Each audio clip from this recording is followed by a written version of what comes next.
Alright.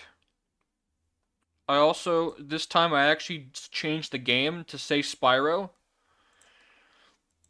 So, if people are looking for Spyro gameplay, well, they know where to go. Yep. They, they found it. I'm gonna close out this tab. I think it'll be fine. I don't need to see the people. I don't need to see the viewers. I think it's okay. Well, Oof, the echo. I forgot about the. oh, is there echo? No, I mean like I had the stream open and like our voices were echoing through the stream. Uh-oh. Actually, I'll leave this. There should be no. I'll pause. It'll be fine. It'll be fine. Um. I'm gonna have to keep the stream muted, unfortunately. Oh. Well, I mean, no worries. Cause you don't have headphones, I don't think, do you? I do. Oh. Oh, well then it'll be fine. You just can listen. Um, my brain is like short-circuiting right now. I'm sorry. No, it's fine because I can just you'll just hear the game through what I'm doing, and it'll be Yeah. okay. Um, we're gonna get started. I've been putting off this stream for a while. But I'm finally doing it.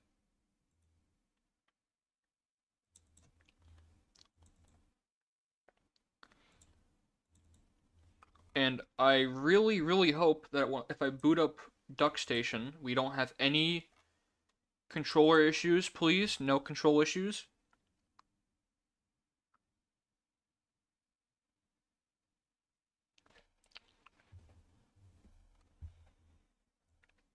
And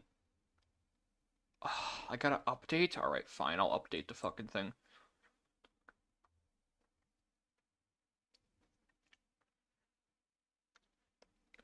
And hopefully, we can. I think I can beat the game pretty fast. Um, I'm not gonna go for like a crazy speed run or anything, but I will try to go somewhat fast. Go at somewhat reasonable speed. You know, yeah. Like Snick the porcupine. I'm gonna be like Adam Sandler stroking cock at a medium pace. What? No, it's one of Adam Sandler's like comedy songs. Oh. It's the you ever hear the sound clip in the edited videos? The watch me whack off. Yeah? That's where that's from. I see. Also, how rude of me. I'm here with my best buddy, old pal in the whole wide world, Makavo. Yeah. Also, what do you mean? Like, what were you gonna say? Was I gonna say something? No, you said how rude of me. I have my best friend in the whole wide world, Makavo, with me. I mean, You're gonna say something after that? I didn't introduce you. Oh yeah. That's why it was like I was being rude. Uh, I didn't introduce my friend. I Uh, mean, if people were there like last stream, they already sort of know me. this is for the new viewers. This is for the one new person that is showing up tonight. Um, All right. I guess. But Makavi was here for the Thanksgiving, 2023 and 2024, Yeah. and he's gonna be here tonight to keep me sane.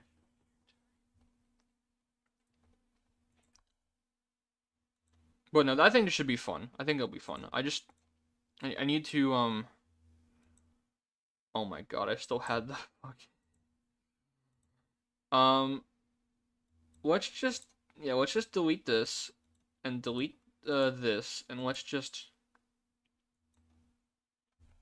uh PlayStation. No. Okay, it seems like it's working. I'm gonna map all my controls here.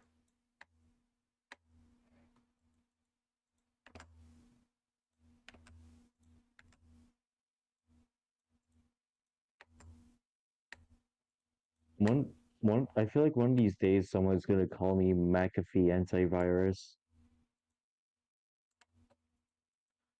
Yeah, maybe. McAfee. And I would be... What's one that starts with a J? I can't think of any. Um, I'll be... Jelly? I'll be... Kaspersky antivirus. No. Kaspersky antivirus. I'll be Bitdefender. That's actually the one I use right now. I used to use Kaspersky, but we dropped Kaspersky. I don't really remember why, because it actually worked pretty good. But I think Mm. we're good on that. Wasn't the creator McAfee like arrested He was like a for something? fucking insane person. How how is McAfee still alive? I don't know. I forgot what John McAfee did, or whatever his name is. McAfee. Um, I think actually he did die. I think he killed himself in prison or something. He killed him. Or like something happened to him in prison. I don't know what, but he got in a lot of trouble. I know that. I just don't remember the context. Um, I don't know. If you folks want to research that yourself, I mean, be my guest. Oh, maybe I should. Yeah, if one of you like actually if one of you is able to come to me and like recite what happened to McAfee, then like uh I'll give you a free Amazon gift card or something. I don't know. Um, why does it do this every time? Where it shows my game list. Not that it shows anything like personal, but like I need to like okay. There's my game list, guys. You can see I have all the Spyro prototypes and demos because I'm an idiot. I have yep, Thunder Force 5. I got Tekken 1, 2, 3. I got Tetris Plus. Good shit. There we go.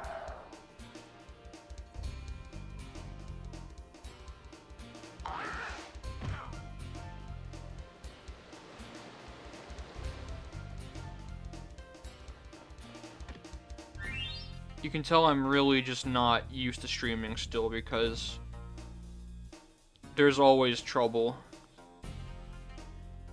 No, no, that's not what I want to do.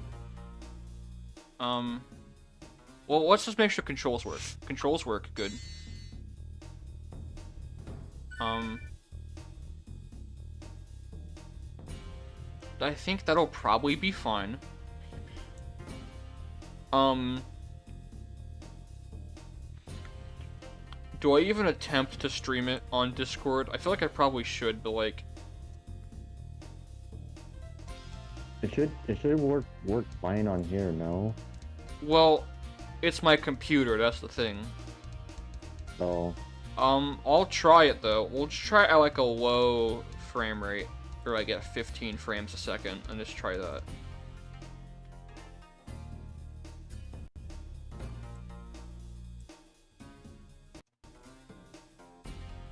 seem Seems fine. yeah, it seems fine.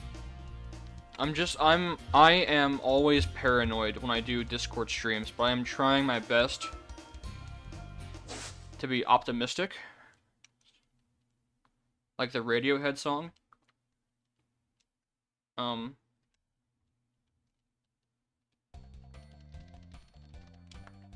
it feels so good playing this game again. Actually, I think I already got everything in here. Yeah, I did. I actually did quite a bit in here already. Someone's in chat. What do they say? Stephen Whittier, hashtag thank you Scott, says, hey. Well, welcome, Stephen. It's nice having you here. Um,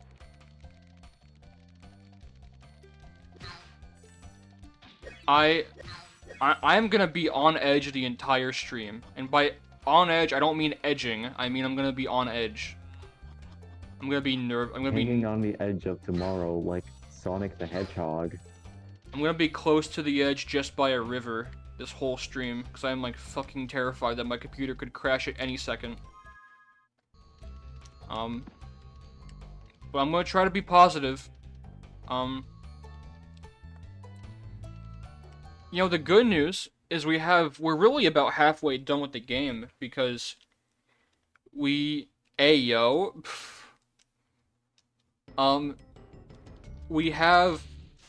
the other half of not Dreamweavers, Magic Crafters, Beastmakers, Dreamweavers, and then the Nork Nexus is actually really short, so that should be fine.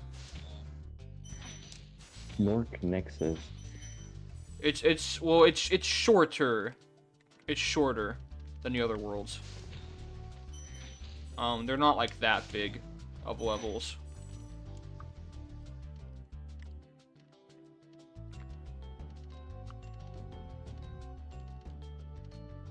So I did say, I think last stream, I did say that it was going to be more like, this was more going to be analytical. Any analysis of this game is getting thrown completely out the window. Because I just want to fuck around and have fun, and just play a game and relax. But I might still comment on the game and talk about things that I think are really important. I need to stop running it into tornadoes.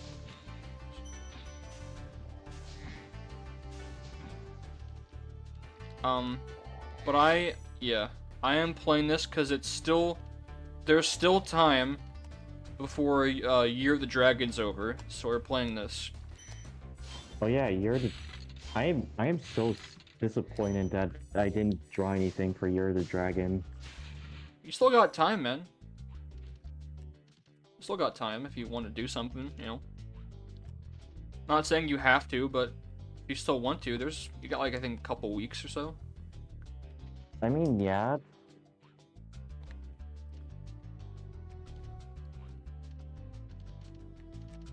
I fucking love dragons, and I have other animals that I like besides birds, but like, the thing is, I barely draw those.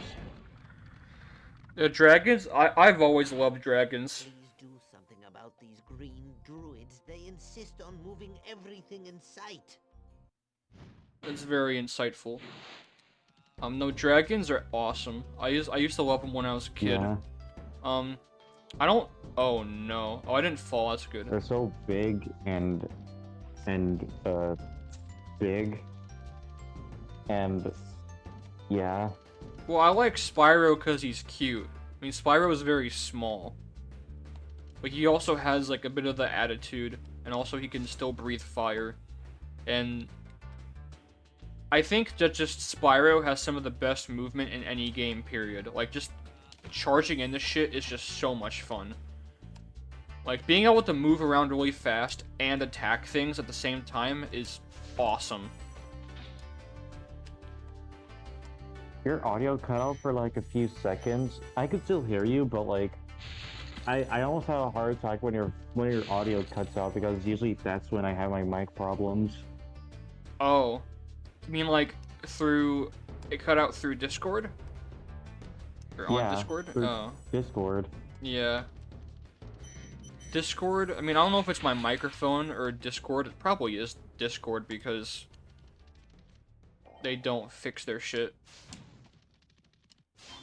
They clearly don't fix their shit if I'm still having these stupid problems with my microphone every millisecond in voice chat.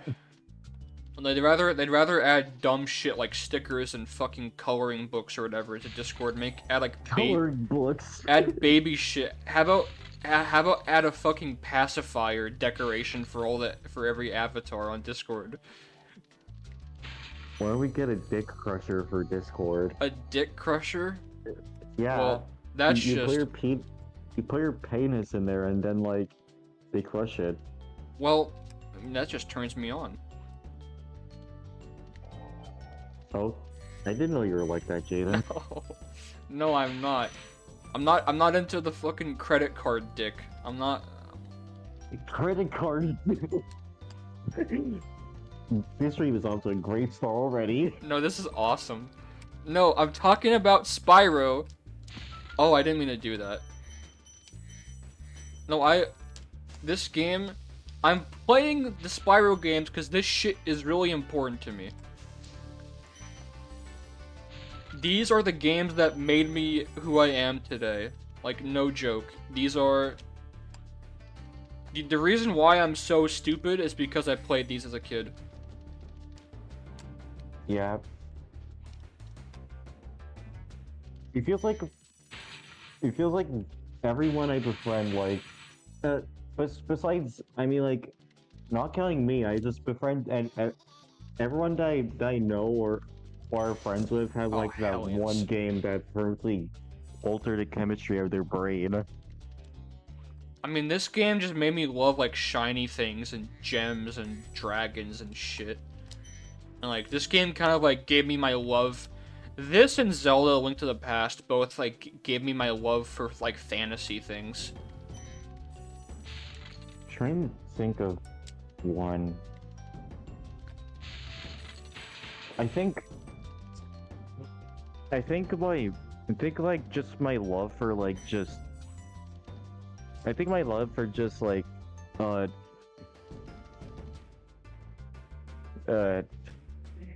can't even specify like what really like got me going with the stuff I'm into nowadays because there's a lot. Yeah, I mean, especially, like, with me, like, for the stuff I had as a kid, a lot of my games were just, like, hand-me-downs. I don't even know where I got them from. I think just from, like, family members, but, like... I can definitely say what like turned me into a furry though was probably Sonic. Oh, yeah, furry. Yeah.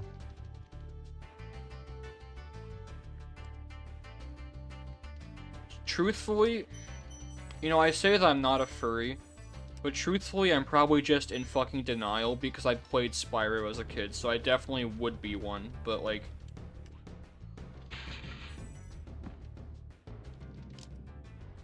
I don't know. I like Bianca a lot, what can I say? Base.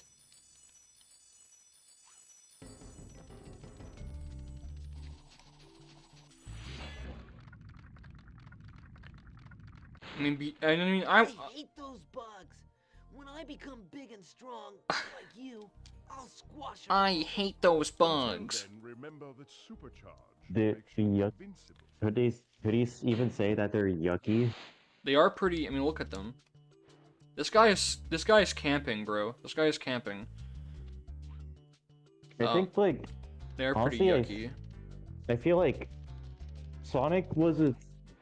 I don't know if this makes sense, but like Sonic was the series that like made me a furry, but like it's only recently shit like Rivals and sort of Phantom sort of Disgaea now I think of it because there's a lot of furries and there's some furries in the series.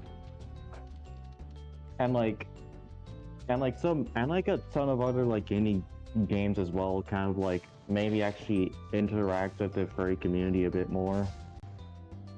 They are yucky cereals. Yeah. And like sort of solidified my like love for just obscure video games in general, I guess.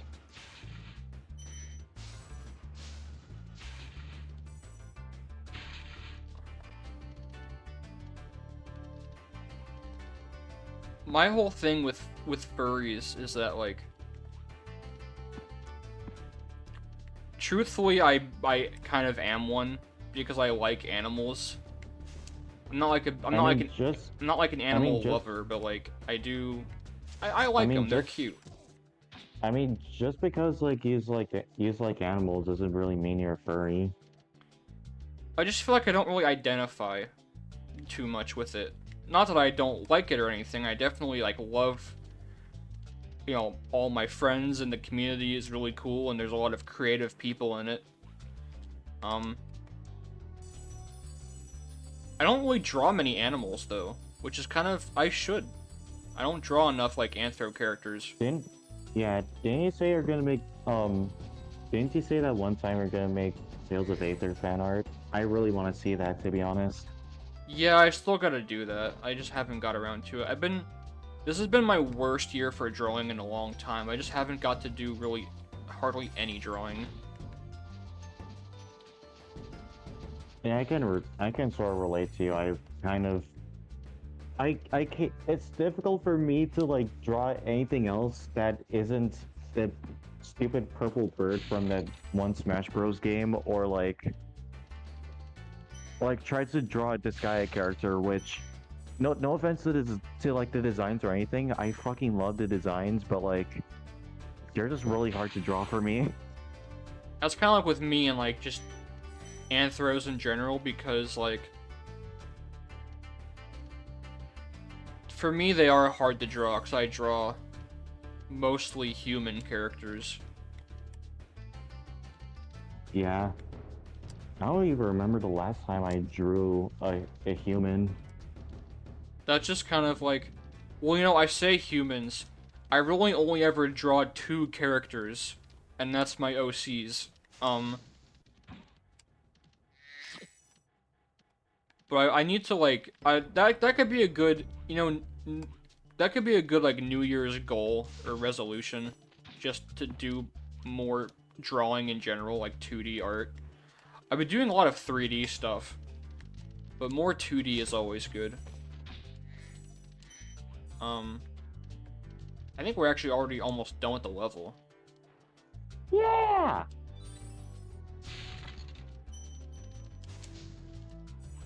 I finished this really fast. Holy shit.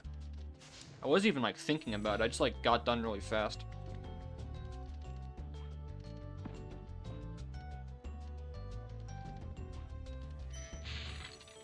Yeah, I need to just, there's a lot more things I need to do in general, but it's just so much fun running around and jumping in this game. But I will say that I really like frogs a lot. I like the Anthro frogs. If you know me, I mean, that's very obvious. I love Anthro frogs too. You know, I mean, like, I know like there's probably tons of Anthro frogs out there, but like I barely see any. Well, yeah, that's why. I mean, as a kid, I loved Spyro. Bianca was kind of like, not really a crush, but she was kind of like the first character that I really kind of got obsessed with for a little bit. And Spyro as well. But I just thought that Bianca was really cool and like mysterious. And she like could do magic and stuff, and I thought that was cool. And I also played Frogger, which is all frogs, and then you know, they became anthroified, and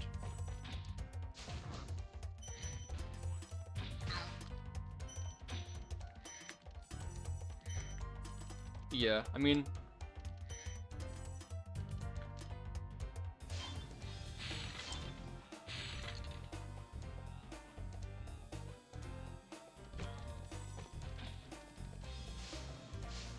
I guess I don't really know where I'm going with this discussion, to be honest. Yeah. It's I'm not sure if like I'm just indecisive or I just can't or something, but like every time like I think of something like that, Of course not. but then I'm like, man, I should really just start making OCs at this point. But then I just never do it. It's I say I am going to, but like it just never happens. I kind of am, again, I'm kind of the opposite, where I want to draw more just like other characters besides my main OCs, because there's a lot of ones I want to draw. I say go for it. drawing like your favorite character from like an anime or any video game is an experience. Yeah, I mean, it would be good just to practice. Like, I could draw like. I mean, I don't watch much anime. Like, I could draw like Lucky Star characters or something. So I like Lucky Star. Oh, Lucky! I've heard about that one, but I don't know anything about it. I Is it watched good? it. I watched it a little bit when I was a kid. Just like watching episodes on YouTube. But I remember liking it. It's just kind of like a good slice of life, just super chill show.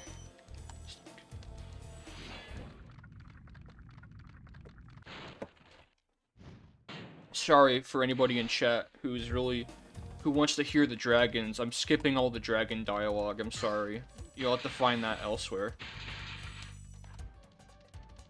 I need to rewatch the Kirby anime. You know, I'm due for an Evangelion rewatch. I haven't watched it in, I think, over a year at this point. When I was still in high school.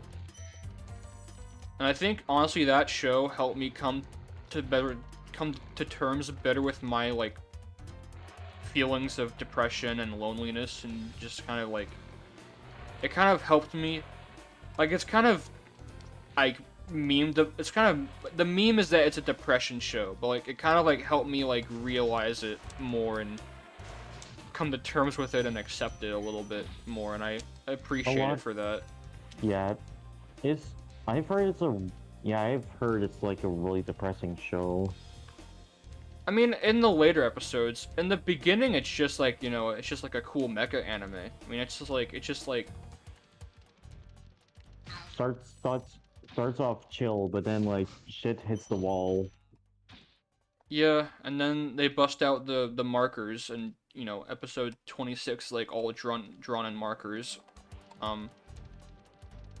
But I liked it. I thought it was really, really good. I need to watch more though of just like other,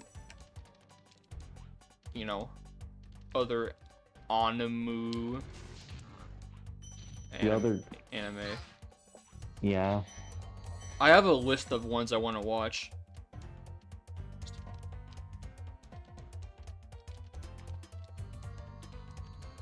It'd be cool to get into like 80s anime. I think that'd be neat. Like to look. I think there's like some other. Well, I'd have to look at the list. I can't really remember. My brain's getting foggy.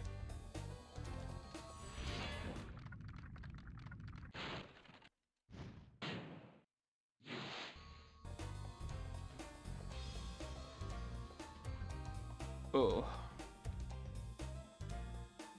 Have you ever thought of making have you ever thought of AUs? Like, of just stuff you like? I mean, I'm kind of making one right now. I definitely have thought about it. I kind of am. Not so much of like stuff I like, but I am kind of making like a futuristic sort of AU for my main OCs. Where it's like really Y2K influenced and like science fiction themed, and it's about VR.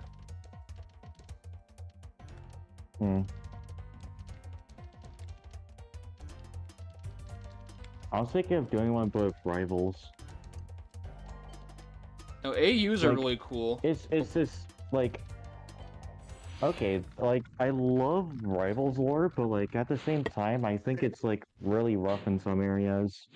So like, I was thinking of just writing an AU where like, what if I were to like write the story for those games?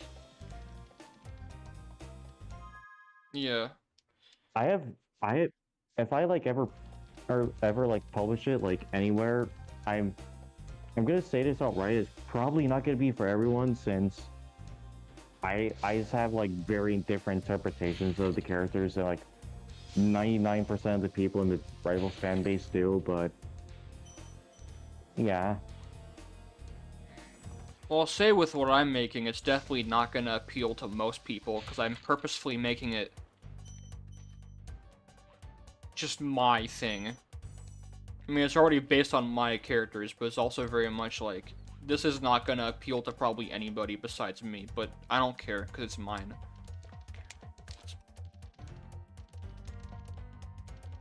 I mean, let's see. One of the ideas I have for like the AU I'm talking about is Raster is the main character, and like he isn't racist like at all. So like I think that's enough to say.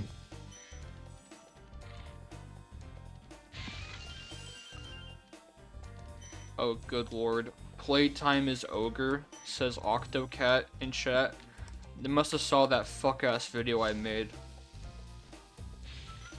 I'm gonna delete that video What are you talking about? The Vib Ribbon video. It's one of my most popular videos. I'm gonna delete that live on stream tonight, just so you know. Playtime is ogre? No way, I didn't see it. Can't you like just enlist it? No, no, we're deleting it live on stream. It's gonna happen tonight. No, I'm not deleting anything. The only thing that gets deleted is because of copyright or whatever. I actually got a strike because...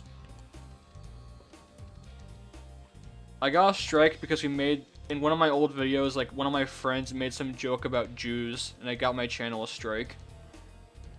But I'm pretty sure they were Jewish, which is really ironic. I don't even need to... I hate how I didn't even need to think who said that. No, it wasn't Jack. It wasn't Jack.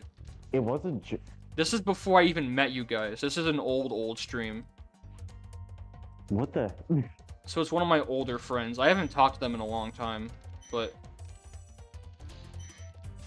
They used to be a mainstay on my streams. Them and Quirby even and back then, Toby Comey. Even back then, you had to... Even back then, you still have some weird friends. Well, he was a good guy. I mean, all my friends. I mean, I definitely had some that there were definitely some people that I thought were friends, but ended up being huge dicks. Or in some cases, ended up being pedophiles. Yeah. It's weird how things just never change, though, to be honest. Well, I'd say that the friends I still have... It's clear why I'm still friends with them, because they're just, you know, they're people I trust. Like, Quirby I'm still friends with after all these years. Toby Comey I'm still friends with. And they still sometimes make appearances on this channel. Not often, but they do. I want to do another Let's Play with, Oh, you know what I should do? I should remake the... Because a long time ago, me and Quirby played RC Pro-Am. And we should do that again. It's like we should, like, remake that video. But I actually, like, play it, like, properly, like, with online. That'd be awesome. Because we could do it in Fightcade. That'd be sick, actually. We should do that. Or no, we could play RC... Fuck that. Alright, guys, announcement. New Jaden Plays video coming out next year, 2025. RC Pro-Am 2 with 4 players. We got me, Quirby, and whoever else wants to join. Maybe you, maybe Toby Comey, maybe, you know, whoever. That depends on if I'm busy that day. Well, I mean, I don't know what day it's gonna be yet, but just whenever, you know, sometime next year, sometime in January. An unknown period of time. Unknown period of time, yeah. Playtime is ogre. That video is so... Why did I make that fucking video? Water Daniel. Yeah, that's Water Daniel. I gotta go to Wizard Peak still. Ugh.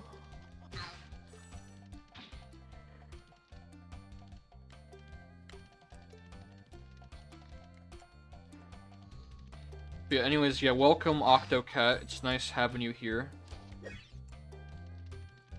I think I kind of had this I think like one streamer I talked about, like, we were like having a conversation about, like, well, they were having a conversation about, like, how it's kind of difficult for people to, like, realize they like video games.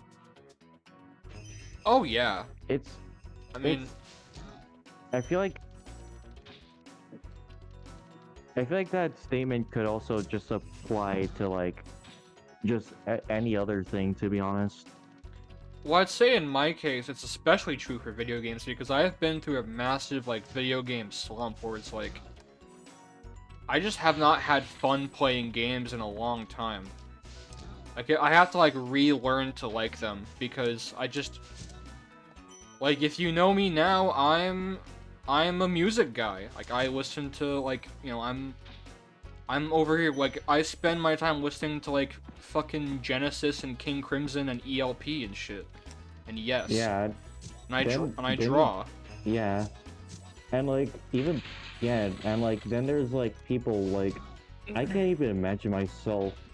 I can't imagine myself in a universe where I didn't like a single game. I mean, it would be a really weird timeline, but there could be like, you know, I was thinking maybe Somewhere out there that universe his only favorite game is Xenoblade Chronicles, so I wouldn't really talk to him.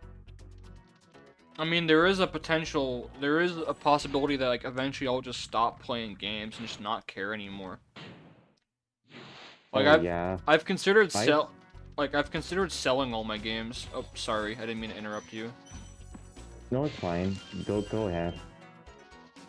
I definitely thought about selling all my Nintendo games, but I know I'd regret it because they were important to me. But also, you know, you just don't think about it much until you actually are playing a game and you realize, like, games are just really fucking fun. So, like... Yeah, video games are fucking... God damn it! They're goddammit? Nothing.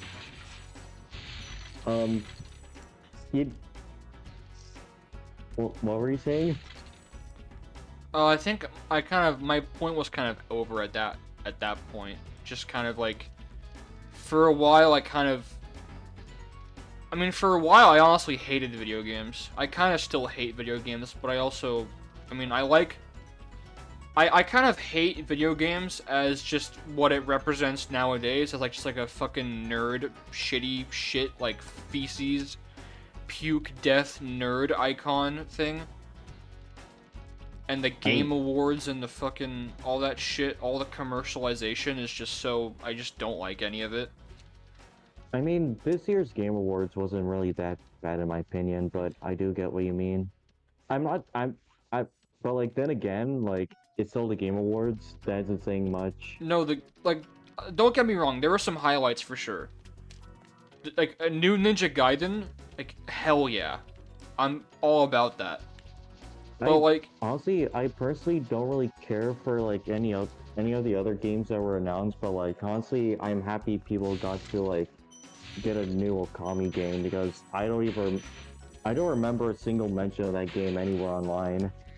Okami is like kind of like one of those like legendary like cult classic games. It's not like people who know about it, they love it, and I gotta play it more at some point. I did play it for Thanksgiving, one of the previous Thanksgivings, but I gotta actually go back and finish it. But I mean, if you wanna, Ninja Gaiden's classic, man. I mean, if you like, you know, old school 2D action platformers, I mean, Ninja Gaiden is fucking, that's like the peak right there. I'm already way ahead of you, Jaden. I've never played a Ninja Gaiden game, but like that one looks really good. I mean, Ninja Gaiden, Contra, Castlevania, Mega Man, those are like the four titans of like action platformers from back then. Those are all like the boomer games people love. Okay, but what about the goat? Oh, Gimmick? No, not Gimmick, the other goat. The duck, if you know what I mean. The duck? I was talking about DuckTales on the NES. Oh, DuckTales. Oh, yeah. That's one I actually need. I haven't played that one much, but I do need to play that more. I was thinking more of like the trilogies in the series, because like Contra had 3 games, Mega Man had 6, Ninja Gaiden was a trilogy, Castlevania was a trilogy. I was thinking more like as a series, but DuckTales, there was a DuckTales 2 though, so. There.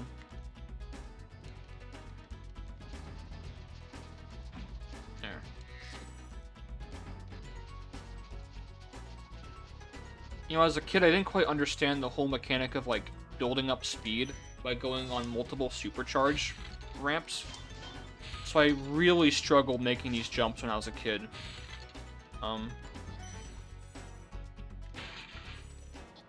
But for me, the Game Awards is just so, like, commercialized. It's just everything I don't like about video games all combined into one thing. But, like, at the same time, you go back and play some of the old classics, it reminds you of why this medium can be so good. Because these are games...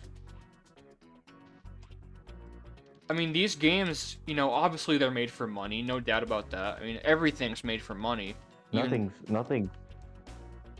Yeah, but can you really say that about everything? Well, I mean, it's a console game, you know, it's meant to sell PlayStations, it's meant to be for money, but, like, that also doesn't mean that money is, like, the only factor, or even the primary factor, because... Yeah. Clearly, a game like Spyro, and Crash as well, and, you know, a lot of other games, Metal Gear Solid, Castlevania, fucking Final Fantasy VII, they're made as experiences. And they're made to just be, like, this game is just all about great, good-ass gameplay, and, like, interesting enemy interactions. And fantastical worlds with, you know, penis mountains. Look at the penis mountains. Penis? What do you mean the penis mountains? Okay, they're a bit pointy, but, you know. I don't see it. No, see that's... No, see the white stuff on top? That's jizz. Get your mind out of the gutter, Jaden. I'm just fucking around, man.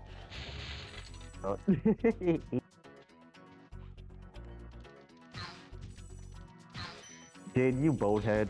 Its name is the same as its color. Just like a lemon. Oh my god, I thought I was gonna fall off the cliff and die. Okay, Steam replay. Let's see how... Check 6 games played, 3 more than last year. 160, 10 fewer. The keyboard, 89%. I can't remember if this year or last year is when I had my big Plants vs. Zombies addiction. Because I think this year I was playing mainly Half-Life on Steam and PvZ, but I played a lot of Half-Life as well. Of fucking course I spent 20... Of fucking course Phantom Brave PC is the game I play the most this year. What the fuck? God, Half-Life is so good. I gotta play that on the channel at some point. Second is Terraria and Disgaea 4.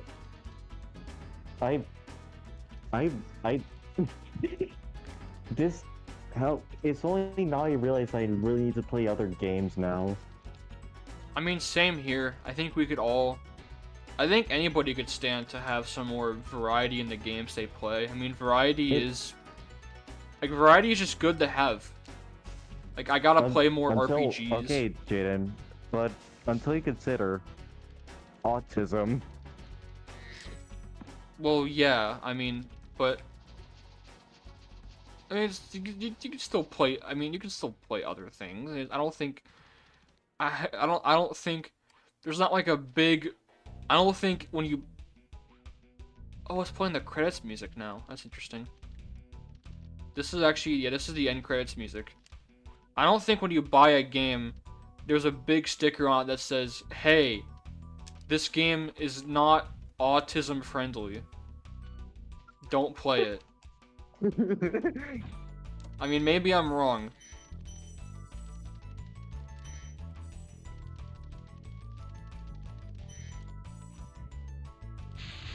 This game will kick your ass. Alright.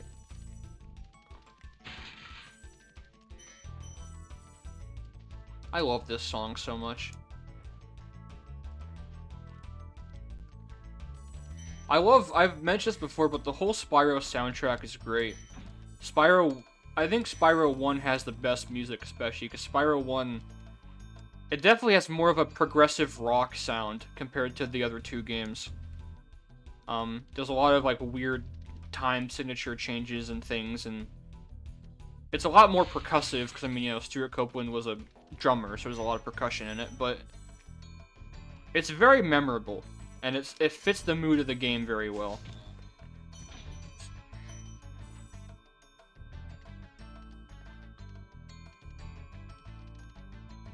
I don't know I if... really need to. Oh, okay, I was just make sure your microphone didn't die, sorry. I need to play Rivals 2 more. I gotta play... I know. I mean, like, I talk about Rivals a lot, but like, it's actually been a while since I've played the game.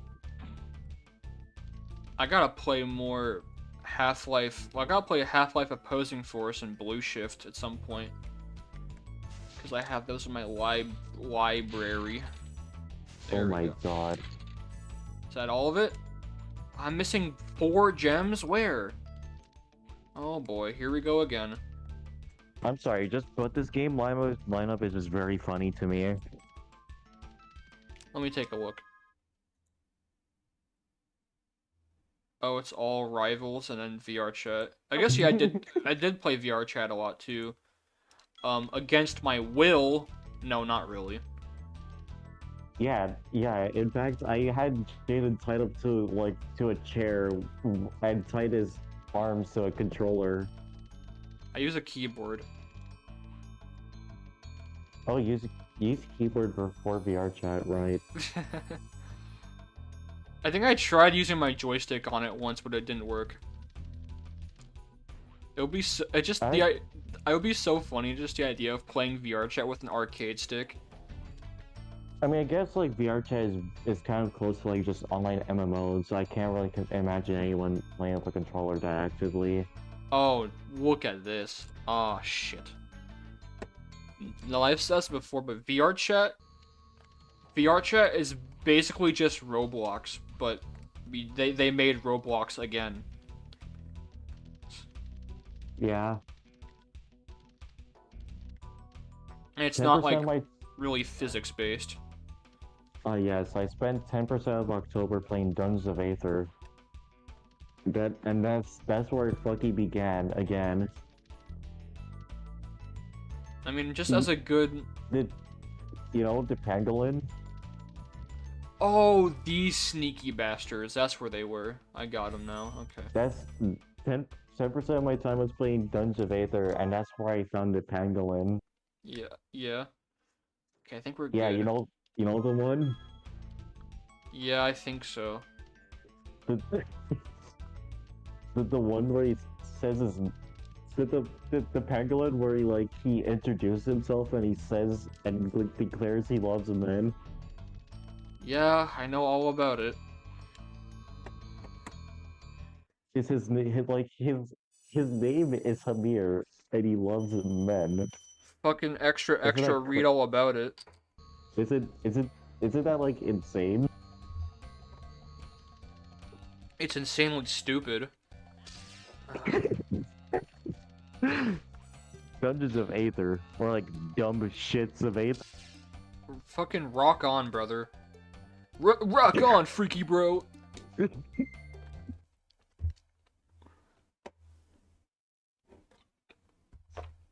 This stupid furry game. Ugh. This stupid furry game where these 4 animals go on failure adventures. Oh, this Mountain Dew is warm now. It's so gross. I'm actually just drinking lemon lime flavored piss. You should actually play Dungeons of Aether though, Jaden. I think you'd like it. I probably would. I think mean, I think you'd like most of Aether Studios games, to be honest. I just gotta actually play them. And I say myself that like variety is good, but I'm also like I just want to play the same 5 games over and over again. Like I want to just play Spyro and nothing else. But like It'd be like that way, to be honest.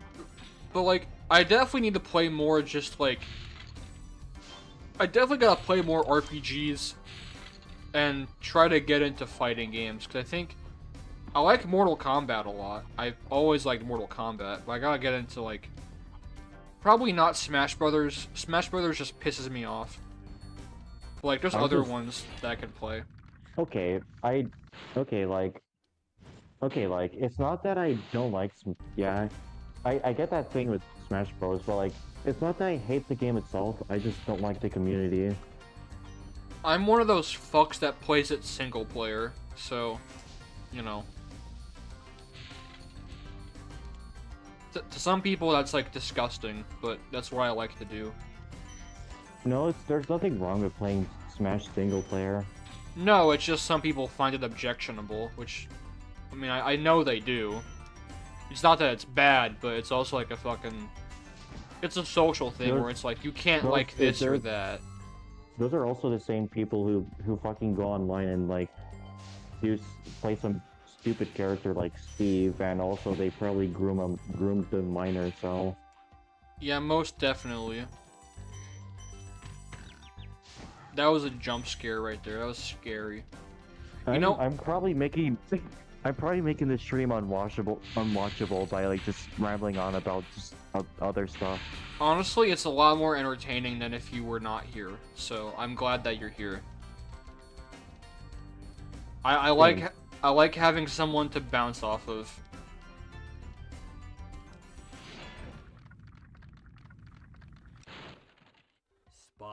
I get to talk about the funny elemental creatures and the stupid demon grinding game, and that makes me happy.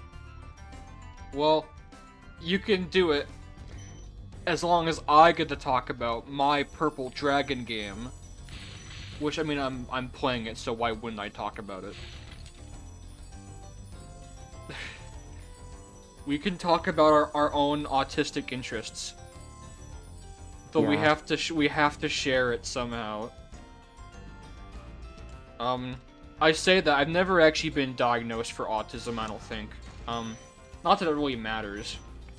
I feel like Rivals of Aether is like the equivalent of like fucking Sonic in the indie game community. It's like It's not- puking on a it's not- pile of shit. No, I'm sorry, you go ahead. I just had to say that. Dungeons of Aether, or like dumb shits of Aether. This game, it's so atrocious. It's about these four animals going on failure adventures. Like, And the music sounds like something a kid would do in a bathroom. No, no, Fleet is an annoying little cunt. no. What was that all about? I Fleet is a died. little annoying cunt, and she's also very dumb. Amir is big and stupid. He also loves men. So screw Dungeons of Aether, and screw VR chat. Dora the Explorer hates Dungeons of Aether. Fucking, what's a game? Fucking... Scribblenauts is 1,000,000 times better than Dungeons of Aether.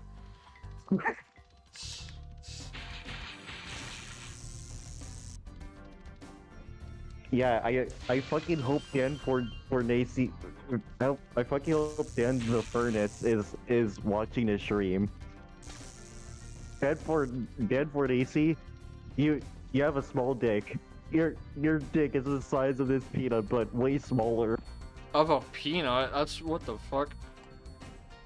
You don't know the entire thing? No, I don't. I don't know what that is. It's the one where like Eggman says he's gonna piss on the moon. Oh. Oh yeah, I forgot about that. I knew about the I knew about the pissing on the moon and the Shadow's a bitch ass motherfucker, you know, but like Yeah. I never really watched the whole thing.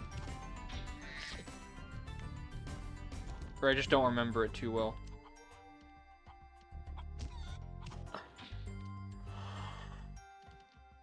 I think last time I played this game, I said I wouldn't do a Let's Play of this, like, edited down, but I think I probably will, because... You know what? I have an idea. Maybe for Spyro's 30th anniversary, I'll do a Let's Play of it, and it'll be more of like a analytical thing. Because right now it's just us goofing around, which is not a problem at all. I love goofing around, but I could do like an actual like edited down like condensed Let's Play and talk about like why this game works and why I love it so much. Because right now we're just having a laugh, and that's totally fine. That would make for a good video, I think. I know a few YouTubers that do that sort of stuff, and like it definitely does work. Well, I know. It does, and there's definitely an audience for that. Yeah, I mean, usually when I do Let's Plays, they're more like comedic, but I do want to just do some fun stuff too, or not. I mean, they are more for fun. I mean, like more analytical stuff, and I think Spyro will be good because I think just these games again are just. I've said it a million times, they're super important to me, so I want to go into why they are so important. And I think that I will do that, because right now, I think, you know, for the future streams, you'll be seeing probably more friends join. I hope I can get Jack next time, that'd be fun. Yeah, because it was so fun, like, the last Thanksgiving stream. Well, he was barely here for Actually, it. no, the stream before that one. The 2023 one? Yeah. Well, that was peak, though. I know, I'm fucking around. No, I can get Jack in for Spyro 2 and 3, and we can argue over about what furry characters we simp for in Spyro 2 and 3. Yeah, then I can come in and be the cool and based one who's into like furry characters like Hamir. Pencil from BFDI. Pencil? Yeah, because Pencil is clearly the furry icon we all need. Furry. I guess it is an anthro. I guess the thing is that, like, I'm gonna go on a little bit of a rant here. I've said it before, like, in the chat. I am not a fan of the word furry. Not that I dislike the community, I just think that the name's I just think it's a bad name. I think Yeah, I can understand, to be honest. Because personally. thing is, like, I actually have a few friends who aren't furry, and like, every time, like, I show them a piece of artwork, I know it's for a joke, but they just call it furry, which I don't. Here's the thing. Furry isn't really the name of a character. Furry is the name of, like, a community. At least to me. Yeah. Because, like, there's, like, a really fine line between, like, what defines a furry and an anthro. Well, I mean, the thing about furry is that, I mean, it is anthro characters, but I feel like just the name makes it sound super... It makes it sound childish, and, like, it gives it, like, an easily, like... It kind of makes it... Not that I'm saying that it deserves it, but it also kind of, like... It gives people more of a reason to be ignorant, because it has a name like that, and it's like, what, furry? Yeah. That sounds fucking weird and stupid. But I get it, it's convenient, it's shorthand, it makes sense to people, so I get why that the name is stuck. But I feel like I just say anthro. But the thing is, I was gonna make my point too, is that technically anthro would also include shit like pencil. Yeah, that's another bit. No, unironically, Jaden, that's also another, like, problem with, like, just furries. We can't decide what is actually considered a furry. I mean, like... Because, like, furry can also be considered, like, something like a lizard. Something like just a lizard, or just an anthropomorphic object, I mean, like you just said. Like, what about, like, the brave little toaster? Like, There's probably someone out there that considers the brave little toaster as furry somehow. Yeah, I mean, the thing is, like, I think that just anthro, like, objects are also really cool. I mean, like, I love, like, robots and shit. And, like, I love, like, obviously as a kid, I loved BFDI. So I have no issue with it, but it is just like, I guess it is interesting because I'm someone from the outside looking in. It is just like, it's very fascinating. And I mean that with no like negativity. I mean, all my friends are furries. Like I love my friends, and I love, you know, believe me, I have immense respect for all my friends and what they do.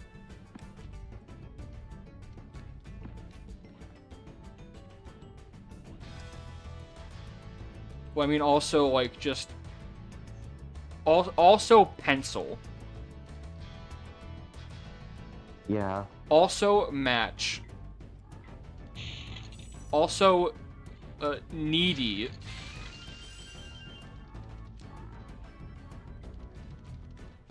I don't know. What the fuck am I talking about at this point? I don't even know.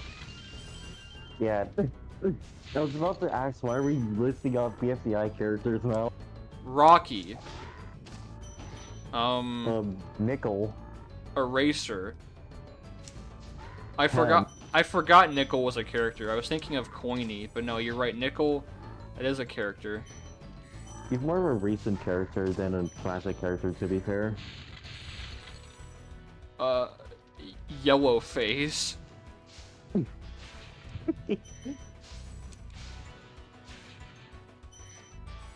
That's another thing though, when I was a kid, like I loved robots when I was a kid. Shh.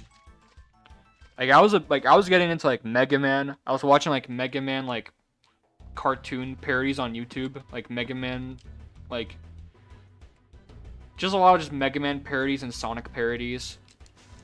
I used to watch the Sonic shorts and like all that shit. And later on I was like, I got the Mega Man Anniversary Collection. I was like, oh fuck yes, I got to play Mega Man, yay! I'm dying a lot right now. I'm like not paying attention to the game. So I'm talking about random bullshit.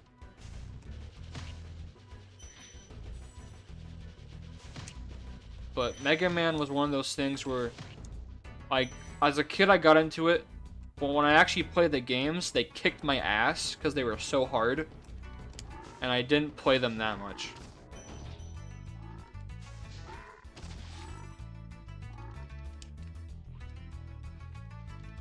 Like, I could not beat any of them as a kid. Like, as a kid, I probably wouldn't have been able to beat games like Contra. Because I was just, like, I was too stupid. My brain was too smooth for those games at the time. You ever have that where, like, you play a game as a kid and you just are, like... You're too smooth-brained to actually finish it? I was the complete opposite of that back then. Oh, did you finish a lot of games? Yeah. And then, like, nowadays, I can't sit through, like, any game for, like, more than at least a week. Oh. I rarely beat games as a kid, but, like, as I got older, I actually, like... I, like, sat down and, like, actually learned how to beat Contra without the code, and, like, learned all the patterns, and I actually... I think after a couple weeks or so, I did beat Contra without the code, so I was really happy about that. I beat I'm sorry. I don't mean to keep interrupting. I think it's just the Discord delay. But you go ahead. It's sorry. It was me. Well, you can go ahead. I want to hear what you want to. I want to hear what you're saying.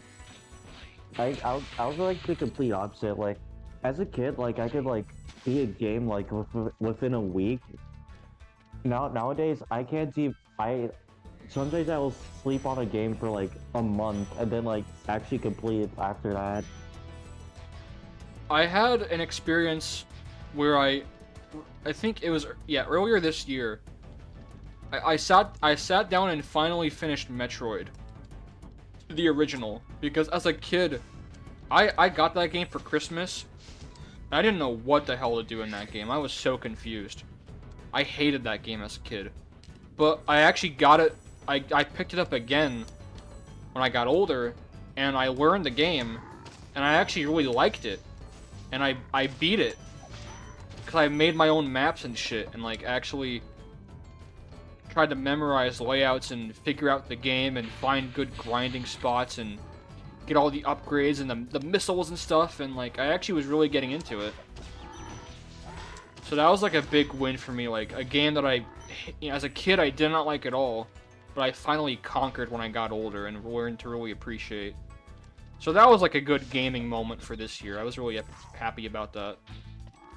Yeah, Jaden, like, I'm telling you, I don't like Xenoblade now, but like, I'm not even against the possibility that I might actually like it if I actually come around to playing it. I mean, I'll probably play it at some point. I mean, as a kid, I only had a grudge against it because it was on the new 3DS, and I was like, well, I don't have a new 3DS. So Xenoblade is dumb and stinky. Because I don't have the new fancy 3DS to play it, and that's dumb. Yeah. It was like really petty.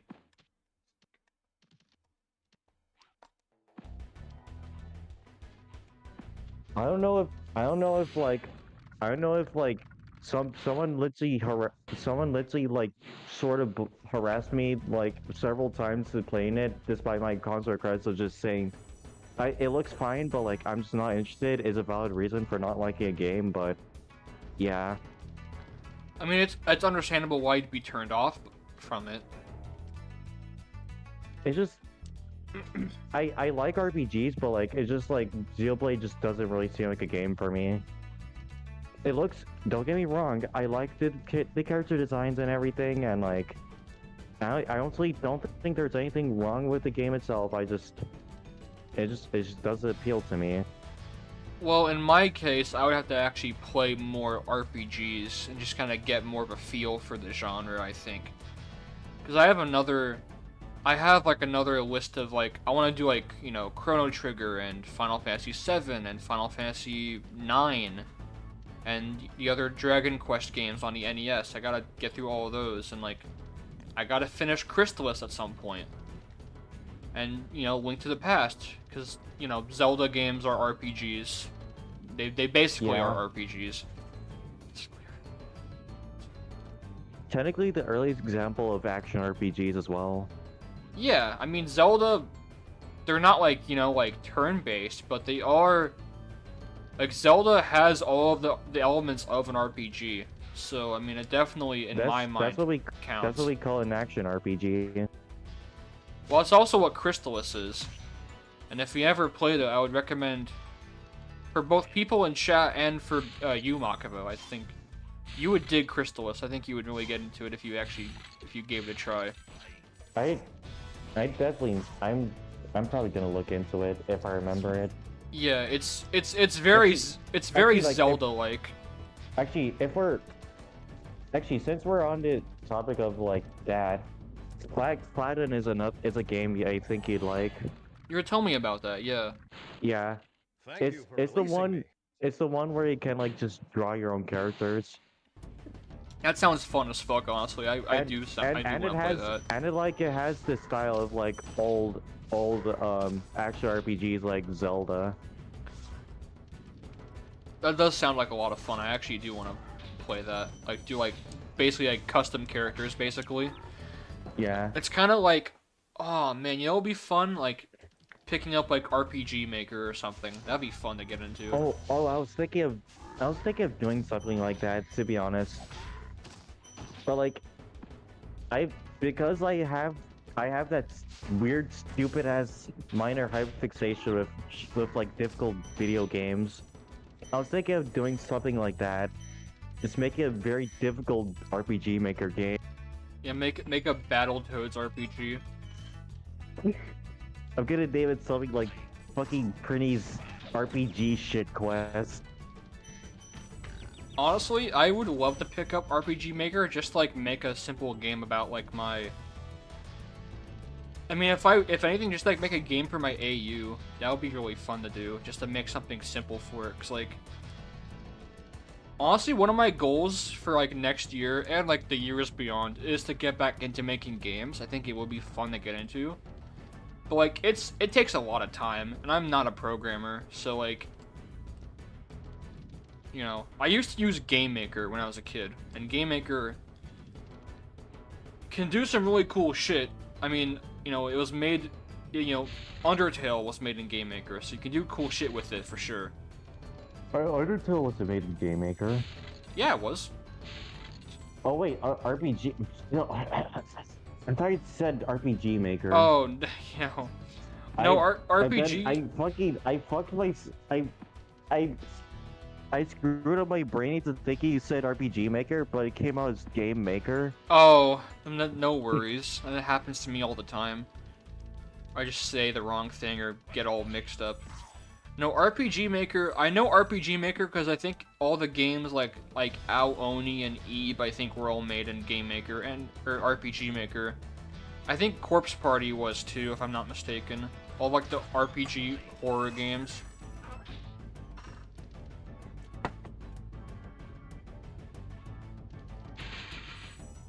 I know Ao Oni was for sure. You know what sort of RPG Maker game I'd make? I mean, I already sort of hinted at it, but like, if I were to ever pick up RPG Maker, I'd probably make something very stupid. I mean, stupid is fun to make, so I would wouldn't make blame you. something. I would make something. I would make something equivalent to Hamu Hamu. Do you know what Hamu Hamu is? No. That's not the Hamoud Habibi, is it? That's not that. No, it's an actual game. I never had heard of it before. It's like about this game. It's about this hamster with a gun, and then like he kills his own owner, and some other weird ass stuff happens. There's a Dance Dance Revolution parody in there. Oh. It's a very weird game. It sounds pretty quirky. I'd make something equivalent to that.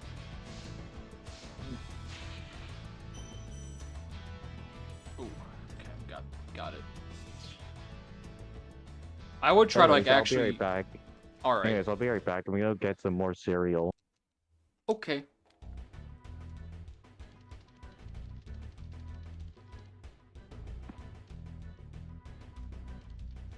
I'll just hang out here, and I gotta find the other. I've been dying a lot. I've been like kind of like not focusing on the game that much. So I've been just dying a lot more, but that's okay. I mean, it happens. I have 17 lives still. I'm just pretty good. This game actually does have a 99 lives cheat code, but I'm not using it because it's cheating. It's like using the Contra code. Oh my fuck. Why does this keep happening? Where I keep falling into the gray goop and die. But honestly, like, beating Contra was a really satisfying thing to do because, oh, I see it. That little bastard. There it is. Because Contra, like, I skipped the whole, Konami code thing. I just learned the patterns and just figured out how to play the game. And really, a lot of it is just learning patterns, and if you can do that, then you can beat the game pretty easily. I mean, not easily, but it is much easier when you actually learn how it works. Okay, I'm back to completely destroy this live stream. No, you're making it better, I'm telling you. I know, I'm kidding. It's like putting a... Everyone loves my presence here, I'm sure.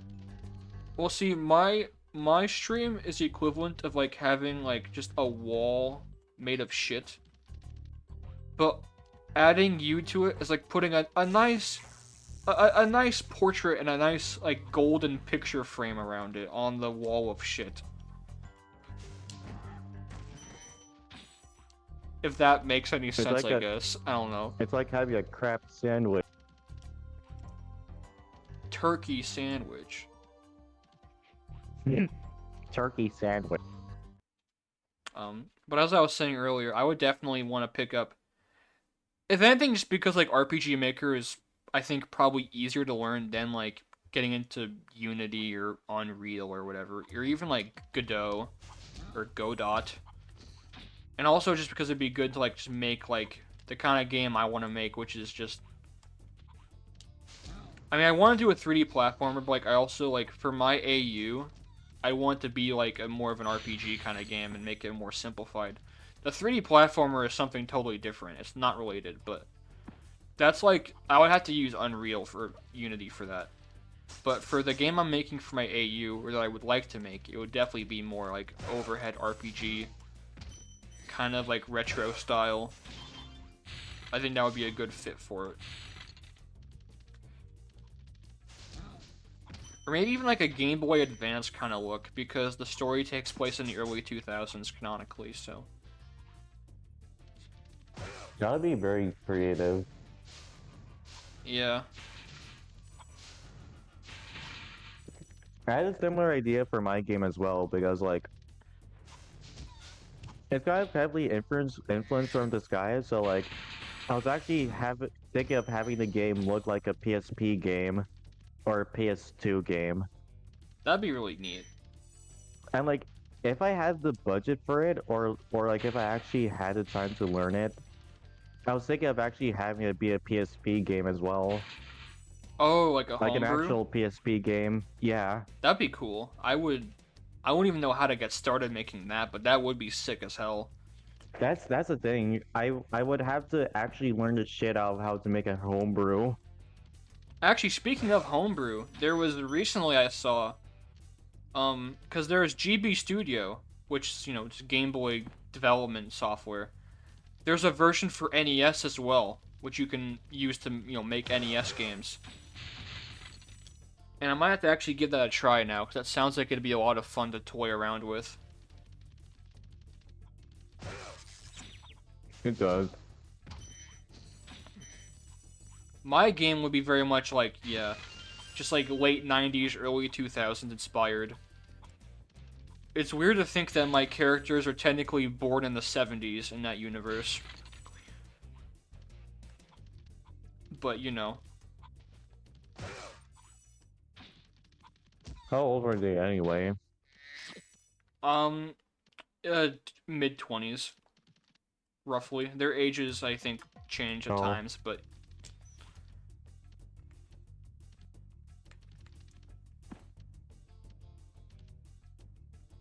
But, I mean, I just love, like, early 2000s. They technically be 40 years old today. Yeah, that's kind of scary. But, I mean, that's, like, part of the AU, though. Like, canonically, like, the year they were born just changes every year, because to me they're always like 24 years old. I don't want them to age. But in the AU, like, what? Sam is 25 and was born in like 1979 or 1978. So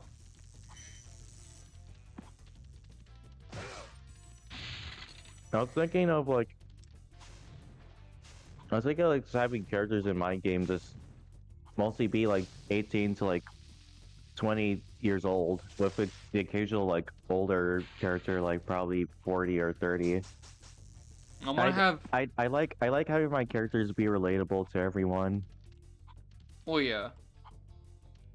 I'm gonna have a character that's 96 years old and dying, and it looks like a raisin. It looks like a homunculus. Yeah. I wouldn't want to have like. I think at the time, I think my characters also kind of have grown up with me as I got older, because when I was younger, I think they were meant to be like kids. And now, as I've gotten older, I've made them older with me. I think my one character, my bird character, is like, I don't know their age actually. You have a bird? I've shown you the bird before. He's my profile picture on YouTube. Oh yeah, right. Those things are always hard to avoid, those zappy things. But his name is... Look out for the electric floor, Jada. I'm trying to, man. But his name is Chippy. He's a chiptune bird.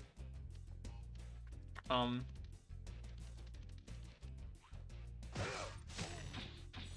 I don't know what his age is, but I guess it doesn't really matter. I mean, really, like, the whole thing is just that they're just, like, characters. They're just, like, they're kind of ageless. They're just meant to be, like, relatable and just like mainly just I want them to be like entertaining and just like have people feel like they can again relate to them and see themselves in them a little bit. Like I literally my two main characters, Josh and Samantha, the whole thing is that they're basically if you combine them, it's me. But separately, they each have some of my traits and also some different ones. But combine them together, you have who I am. You just get me. Yeah, so yeah, honestly, most people, most kind of a side tangent, but like what people when they think of self-insert, they think of like just the most 99% of poorly written fanfics on Wattpad, but like honestly, I feel like self-inserts actually kind of have their own niche in storytelling. I mean, if you think about it, there's probably self-inserts in a lot of media. I mean, I think it's just, Yeah. it's natural for people to put themselves in what they make. Yeah, and just like sort of like how most people just think of self-inserts, sort of like most honestly Good 9 job, I'd say Spyro. like One day 90% you'll of be able characters to which tell all the people like dragons they'll about your probably don't even amazing know that like they're adventure. probably a self-inserts in some But what form. I'd really like to do is get out of this I mean, swamp. people generally, they'll hear self-insert and think about, like, you know, like, like, me, X character. I love sloppy makeout session, right? Yeah. But, like, So like really at the end of the day, it's really just another tool in the toolbox to like make a story more relatable to like a general audience, or like to fill in the role as like the author or whatever. yeah, and again, you know, it's only natural for a character to, or for a creator to put themselves in their story, because a lot of times people are telling stories to help themselves feel better and to get out what they're thinking to people that are willing to listen. Yeah. Oh, I'm sorry, but like I just got a message from like a guy asking if they could use some old mod I made on Game Banana for another mod. Oh, This was the same person that like asked if I could use it for a Sonic.exe mod. They Sonic.exe. they even fucking no, this is hilarious. Like they asked me if I could like redraw sprites for them as well. I I declined, of course, but like No, Makavo, please do all this work for me. I don't fucking that was a weird interaction.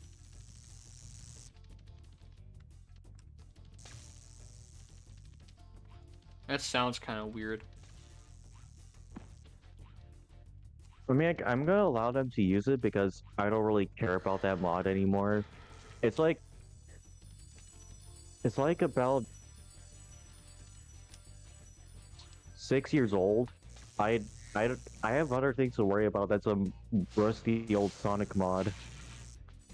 It needs an oil change.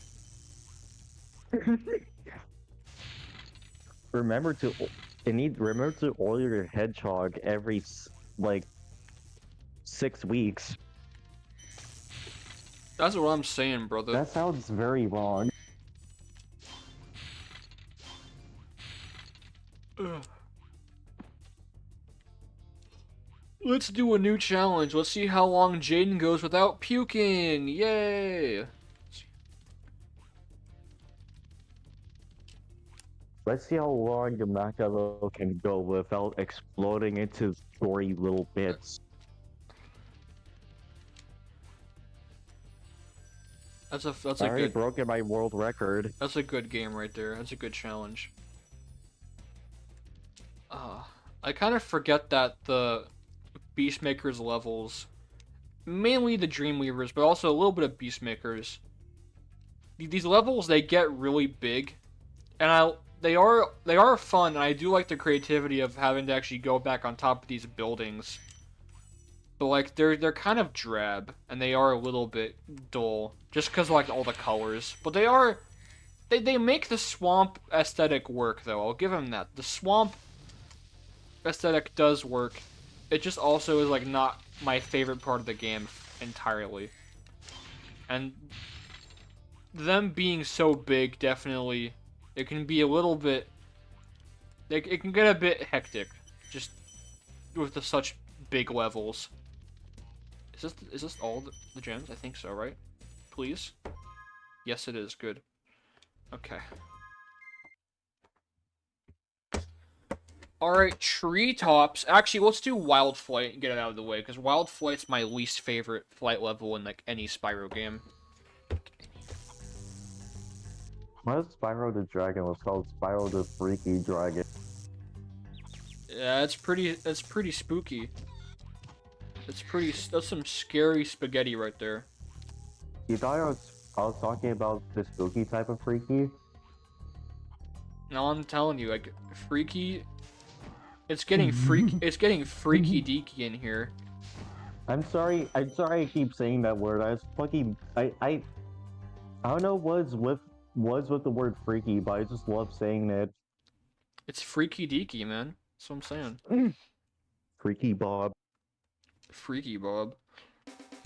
Alright, here we go. I hate this level so much. This level, I never can remember the pattern I use for it. It's just always a massive pain in the ass.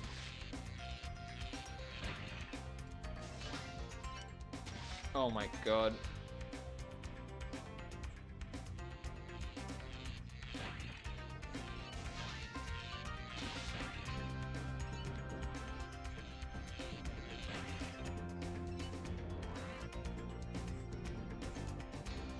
I hope that I'm probably not gonna make it first try, but it'd be cool if I did.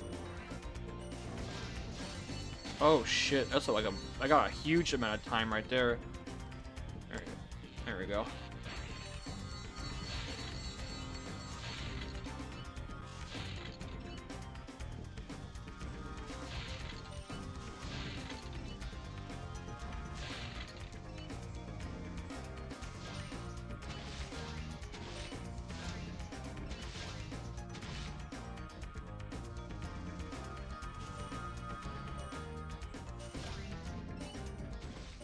Oh shit.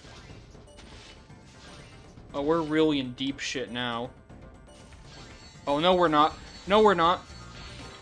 Holy shit, I did it first try. What the hell? That's insane. Alright, well. You're hey, kidding. I'm not complaining. That was clean as hell. What the fuck? You channeled your inner gamer instincts. I guess I did, yeah. That was actually kind of fucking badass. I'm happy with that. Alright, well, Wild Flight's done with. That was really fast. Like, no joke, I thought I would spend like 10 minutes trying to get that down right, but I actually just got it perfect the first time. That's crazy.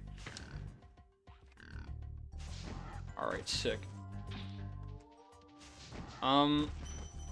Actually, I'll let you decide. Should I fight the boss first, or should I go to treetops?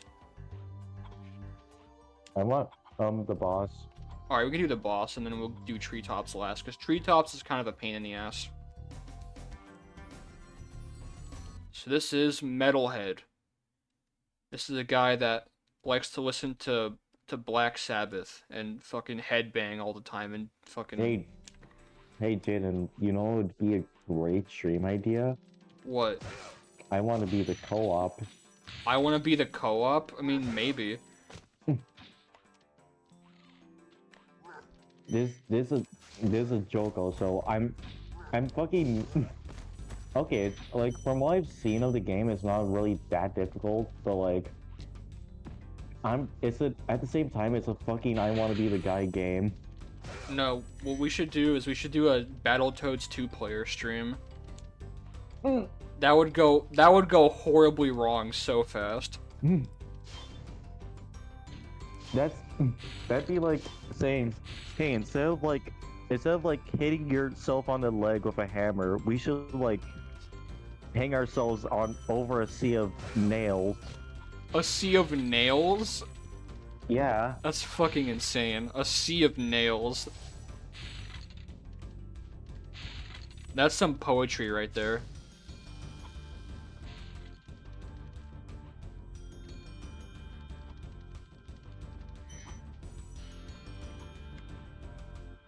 So watch out for the... These guys literally throw bananas at you. So yeah, watch out for the monkeys. I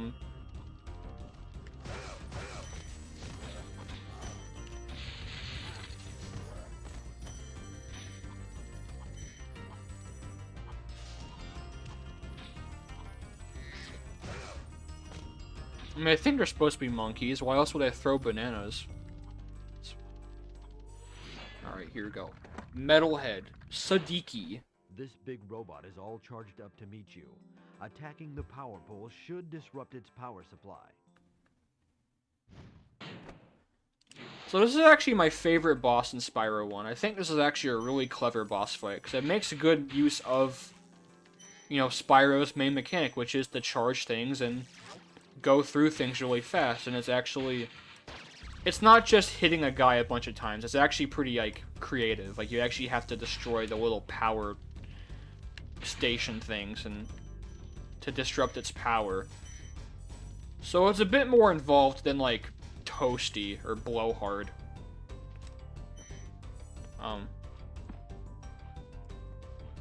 So yeah, good boss fight. I like this boss fight. It's good. Jaden, I want to know the context behind playtime as ogre. I'll send you the link to the video here so you can see what the context is. You'll get the full scoop right here.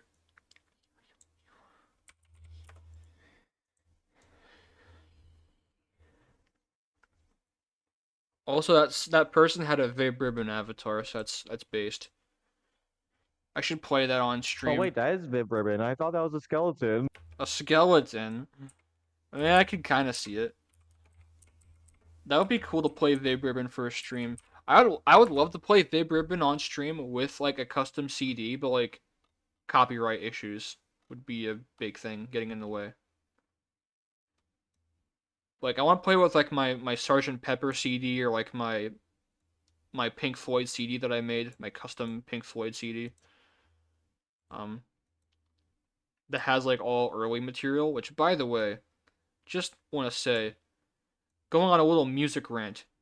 In my opinion, I think that the 60s and early 70s, that was the best Floyd. Like, consistently, I think. Well... Maybe not actually, but like I think it's the one I listen to the most because I really love just the jamminess of it. I think as a live band, that was their peak. Like Pink Floyd live from like 69 to 72 were unstoppable. Like they would improvise, they would do long jams, they'd play all kinds of crazy, just weird psychedelic noisy shit. It was awesome.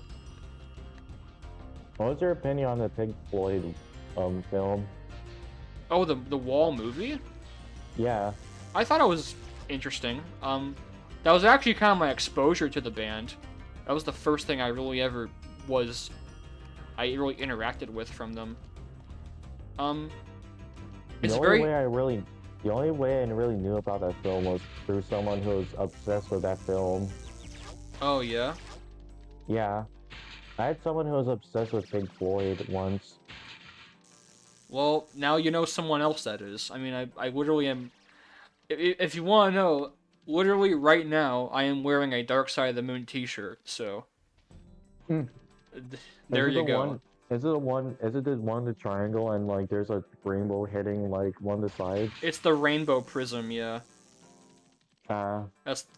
It's a good logo. I mean, it's a really just well-made logo, honestly. Yeah. As a graphic designer, it's very inspirational for me. But I like the the Wall movie was really interesting, but like I just remember like liking the music. And that was another thing where as a kid with depression in high school, that album really spoke to me and kind of helped me get through a lot of tough times. Same with Dark Side as well, but it was more The Wall for me. That was more of the big one I really got into. But generally, I prefer the early psychedelic stuff. I think that is just, like, the shit I love most. Like, I love metal. I think metal is just an amazing album start to finish. Echoes is so good, and One of These Days, and Fearless, and Pillow of Winds, they're all just so good. That's like one of my favorite summer albums. It's very much a summer album for me. I just love it. I love it. I love it. I love it. I love it. I love it. I love it. I love it. Okay. To be fair though, Jaden, you seem to be like a lot more culture versed than like Pink Floyd himself, because like that person I think only really talked about the film, but like I don't remember them talking about Pink Floyd's other stuff. I mean, the film is cool. It has good animation in it. But I feel like for most people, they just kind of know the hits.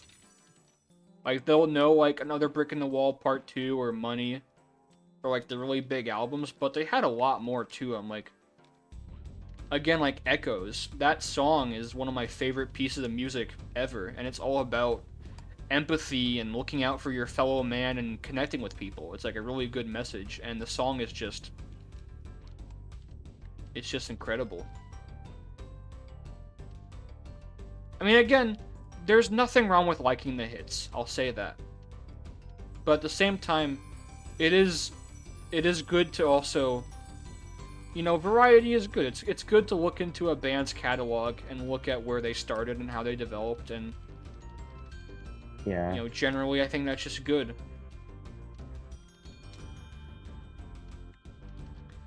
You know, it's good to have some musical variety here and there. You know, I like a lot of jazz music. Some people don't listen to it, but I'd say, you know, it's their loss. Jazz is cool as fuck. Jazz is really cool. Yeah. Guy who barely listens to any other music besides fucking video game OSTs. I mean, there's nothing wrong with that. I mean, this soundtrack right here is really good. I love the Spyro OSTs. You know, talking about video game music, I always thought that there was a lot of jazz influence and stuff like Mega Man. Like, especially in Mega Man 3, there's a lot of jazzy stuff in that. Like, especially in, like, Yeah. Shadow Man's theme. I got a strong kind of, like, jazzy feel from it. I mean, like, I know, but like, it's just like there's this thing where like people don't think video game music is really actual music, which is really, still find really dumb. You know, if you go on Rate Your Music, one of, like, the highest rated albums of all time is the Minecraft soundtrack. Yeah, don't forget, people will keep bringing this up for some reason. Well, actually, no, for a good reason. But like a Kirby song won an award at one point. Oh, really? I don't think I heard Yeah. about that, actually. Did it win a I can't really remember. I can't remember the exact name of the song, but like it had something to do with Meta Knight. Did it win a Grammy or something? That would be kind of insane. It won. All I know is just that it won an award. We'll have to look into that at some point. That sounds cool. I mean, if you go, like, on Rate Your people- Music... Yeah, there's like I know people who like will swear tooth and nail that video game music isn't real music, and I'm like, what the fuck is considered music to you then? Well, what makes it fake music, I'd say? I'd say what makes it fake? Because I'm clearly listening to it right now. It's very much real. Yeah, the concept of even just fake music is so stupid as well. People don't realize that even, like, outside of video games, there is just a lot of great, like, instrumental music. Yeah. I mean, like, the jazz world is mostly instrumental. Like, jazz fusion, you know? It's very, very little of it has vocals or lyrics. It's all about just the songs. So, like, instrumental music it can just be really, Yeah. really good. And it is good. Part of me wants to say that like unless it's like fucking Kanye West is there rapping throughout the song, then it's considered bad to those people. Well, I mean, he's a nutcase, so, you know, I don't think it really matters what they think.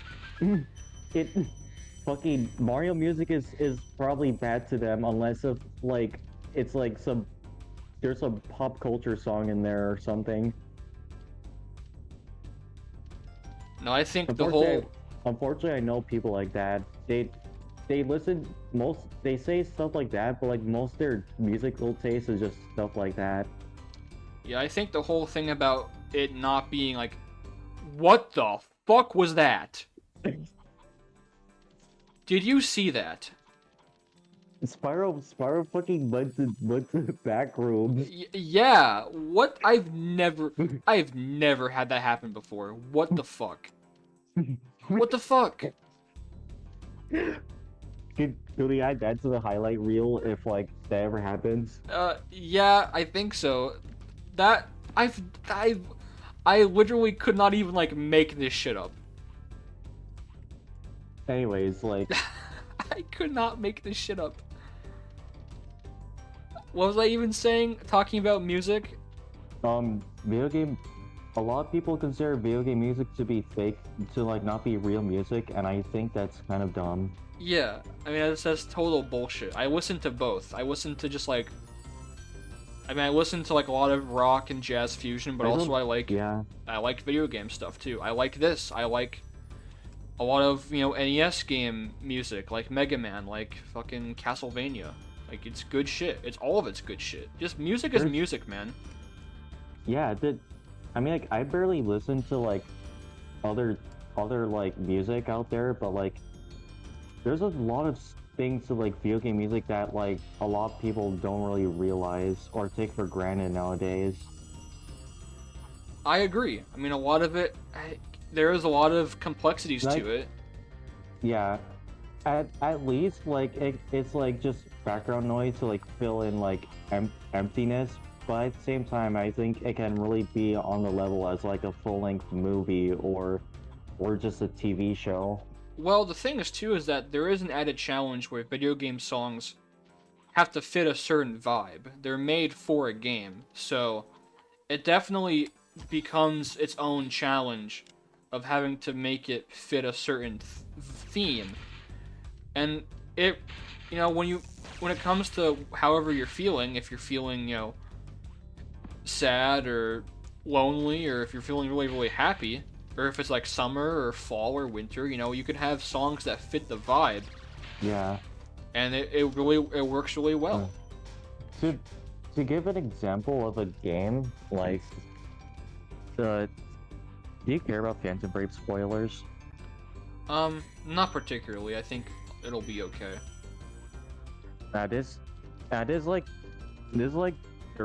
This is like sort of like at the start of the game, but like throughout the entire game, the main character Morona just gets bullied by everyone because she has the ability to control phantoms. And like at the beginning of chapter 3, she finally meets a new friend, and like the fucking vocal song is like fits it so well. It's all in Japanese, but like even if it's in a different language, you can still really feel the emotion of the singer. Well, you know, and sort of like in a weird way, you can sort of feel you can sort of sympathize with Morona finally being able to talk with someone without getting shat on for once. Oh, these were the gems. Okay, I forgot those. Well, I was gonna mention, talking about like Japanese examples. One of my favorite soundtracks to any game is Katamari Damacy.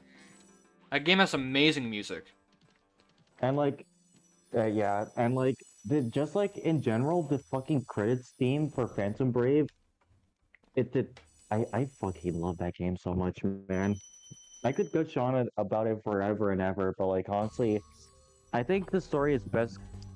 I think it's best to look through the story blind. I mean, I won't lie when I say that, like, especially as someone that is nostalgic for Katamari, that game's OST does kind of get me emotional at times. So I can imagine the effect that it would have on you, like Phantom Brave would, if it's something you're really attached to, and it just fits the game Yeah. really well too, and fits the story. Yeah, no, most of the soundtracks are like also fit like the theme of the game because most of the most of the game takes place on islands and like I feel like they really capture like the sort of tropical theme of the entire game. You know, actually, you mentioned islands, and I was just thinking about. This is not a video game. This is not video game music, but one of my favorite songs of all time is the song "Islands" by King Crimson. To me, that song is very much like. When I discovered it, I was just like, I was at a loss for words because like, this is gorgeous. What the hell? And I feel like a song like that is probably. I don't know Phantom Brave too well, but I can imagine like the music in Phantom Brave having the same effect as Islands does to me, because Islands is very much like it's just so beautiful. It's like just this embodiment of peace and trying to find the light in the darkness and being connected with other people, and you know, islands join hands beneath heaven seas, or That whatever the lyric was. I that kind of is forgot. that is but honestly that is exactly how I describe the game. They're just like the story is like very depressing at many points, but like there's like this sense of like hope and there's like this sense and hope. There's like this feeling of hope in every corner of the game and the story. yeah, well, I'd say if you want something with a similar kind of experience, I'd say check out that song, because I think it's genuinely a masterpiece. And you know, King Crimson as a band is generally pretty dark too. They're pretty dark, like fucked up kind of band. But that song is just like, it is just beautiful. It really is. I'll need to check it out then. I recommend it. It's very kind of like classical influenced. So, I think you would dig it.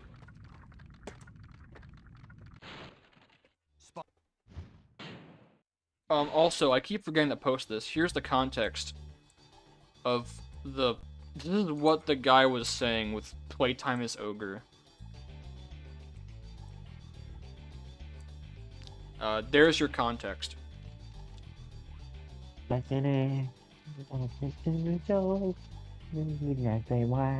Actually, talking about more soundtracks. The Vib Ribbon soundtrack. I mean, that is just, they released like a really good J-pop album and disguised it as a video game. Because that soundtrack fucking kicks ass and every song is super catchy and just amazing. Like, even the bad English is really charming and like doesn't really get in the way. It just makes it more fun.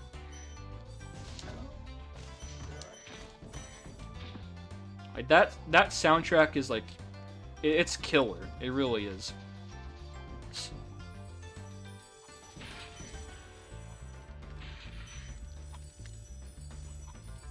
But I like quirky. Like, I'm a big fan of quirky games like that, and like Katamari. Yeah. Quirky Japanese games give me life.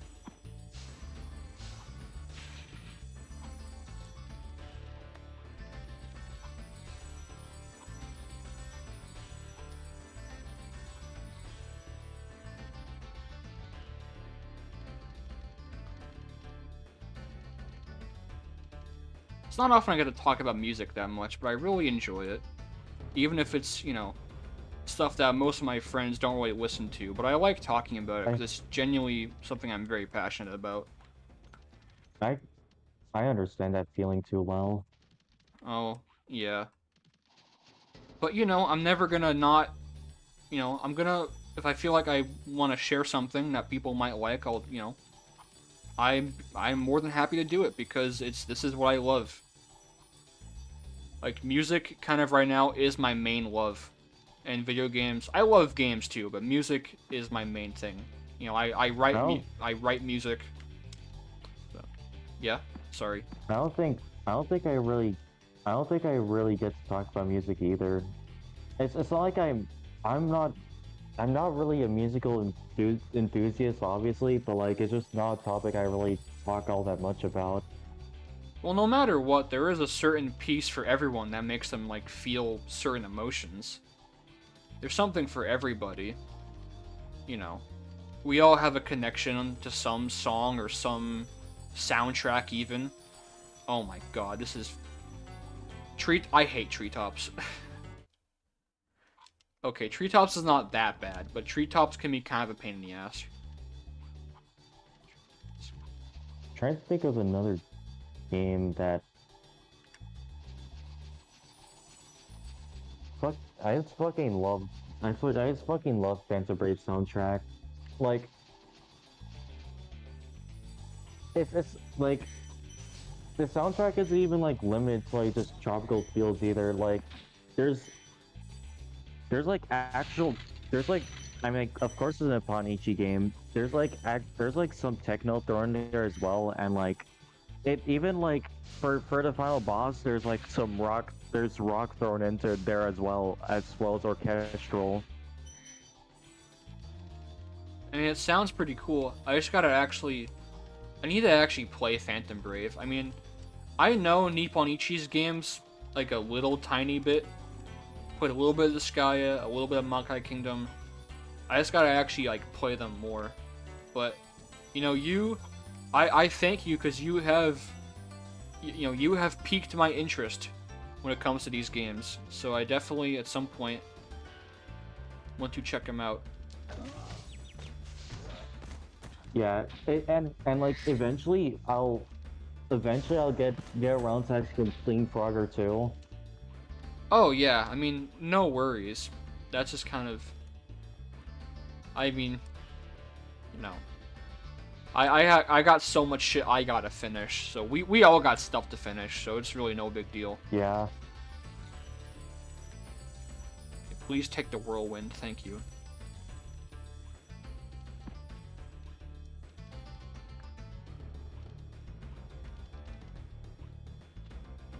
I think we can go back here, see if I missed anything. Oh, actually, I think I know I didn't get the key here, that's right. I need the key. I have I mean like I have absolutely no faith in Phantom Brave 2 like actually in any shape or form recapturing the feel that like the original game had, or really topping it for all that matter, but I'm I'm just sort of happy they didn't completely forget about that game, because like for a while there's I mean for a while like Morona and Ash like cameoed in a few of the Skya games, but after that, ever since they transitioned to 3D, they they just haven't showed up. They just haven't shown up recently, nor have any other like of the other Nippon Ichi games outside the Sky have been acknowledged for that matter, besides the popular ones. I can imagine like when you actually saw the trailer, just like yeah, that being like holy shit, they're making another one. That must have been. Yeah. I mean, I can imagine it being it's very exciting. And even when I saw that, I was like, oh, I bet Mako's gonna love this. Yeah. At the same time, though, it's kind of cautious excitement, because Phantom Brave isn't exactly a game you have a lot of sequels material you can work off of. Like Yeah. you have like like you have the entire world of Evar to explore, and like there's still a lot, and there's still like quite a few plot points in the original Phantom Brave that weren't really touched or explained thoroughly. But But it's at the not. same time, I played Modern Nippon Ichi has been kind of bad with stories recently, and like another Morona, I don't even want to talk about that dumpster fire. It's not. It's not something you can really like mess around with all willy nilly. You have to really be careful with how you tell the story and follow up on it. Yeah, because like Phantom Brave isn't like Disgaea where like you could just churn out like stories upon stories about it. It's strictly a story about Morona and Ash and like their struggles on renting Phantom Isle. And that's fucking it. You can't really turn that into like a trilogy kind. You can't really turn it into like another game. It's a story of it's a story of with a beginning and an end. That's kind of the thing, is like, I feel like some games aren't really meant to be like series. I kind of feel like Klonoa is that way. You know, Klonoa has a sequel, but I feel like Klonoa 1, that was kind of like the game that had the biggest, I mean, recently, that had the biggest emotional impact, because that game... no, don't even get me started with Klonoa 1's ending. Yeah. But I think it is, at the same time,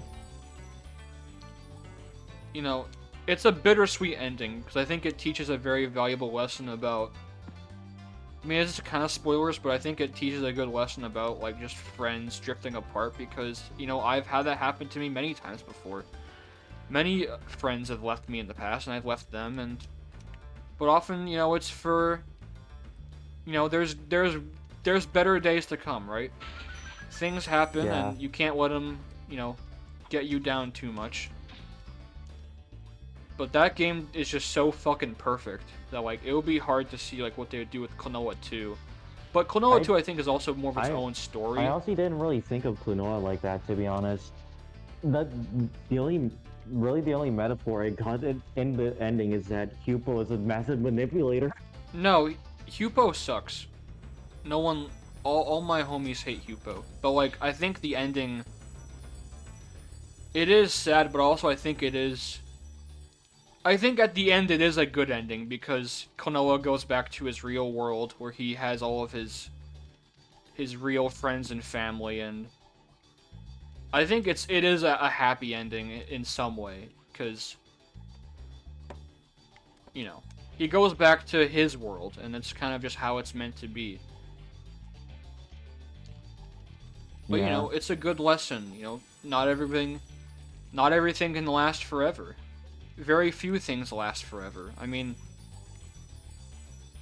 you know, within, I think, you know, I guess, like, outer space is forever. But, like, that's, you know, that's more kind of, like, cosmic. Literally cosmic. I guess, I mean, it's already kind of obvious what the message of Phantom Brave is supposed to be, but like, I honestly, like, I love how the story is just a huge metaphor for like how people. Here's the thing about most people. People don't give a shit. People don't really give a shit about who you are. They'll like make fun of you. They'll call you names. But like they don't really understand who you are underneath. And that's the thing. You are who you are. You need like you have to like you have to keep that part of yourself intact. I agree. But eventually people will come around and change your mind about you. Well, that's the thing. You gotta commit to it. You can't just let people play with you. There's literally a quote in the game where like, it's like, you be kind to others who even treat you poorly, because eventually everyone will come around to like you. You know, I say all this stuff as someone that hasn't even played Phantom Brave, but I can say that, like, and that is just a good message to have. I mean, genuinely. Yeah, honestly, like, yeah, it's honestly just a good message for like just everyone, to be honest, not just teenagers or adults. I mean, I feel it. You know, I feel like that's something I could stand to, you know, remember more, because I often am kind of like, well, you know, I tend to doubt myself a lot, where it's like, well, am I really, like, am I just, like, this annoying, am I just an annoying twat? Am I the problem? But, like, at the same time, you also shouldn't just completely give up who you are, because you are who you are, and it kind of goes back to something my teacher told me when I was in high school. My German teacher, who is awesome. he basically told me the same thing, that being who I am is okay, and that I don't have to like change who I am. Okay, I found the full quote. People judge you because they can't understand your gifts. But don't hate them. You're blessed with that power so you could help people. Grow up compassionate and kind. Help even those who hurt you. Then one day everyone will come to like you. Well, hey, there you go. I'm trying I know it's sort of like corny to like just outright say your metaphor in a game, but like honestly, just like the events in the game that like honestly just like how the game goes and like just the events that happen in it, I feel like really solidifies that statement. And even if you haven't even played the game or like just take the quote by itself, it's still a really good message. It's still a really good message behind it.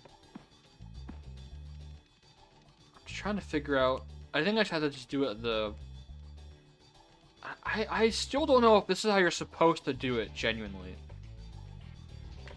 Like, do it like that. But I think that is how, I don't know. It works for me that way, so I'm just gonna do it like that. But yeah, I mean, it is a little bit, you could say it's a little bit cheesy just having it right there, but at the same time, it's not that big of a deal if it's still like a well-written piece of dialogue and it fits with the story and it's, you know, not distracting. And again, it's just a good message to have, I think.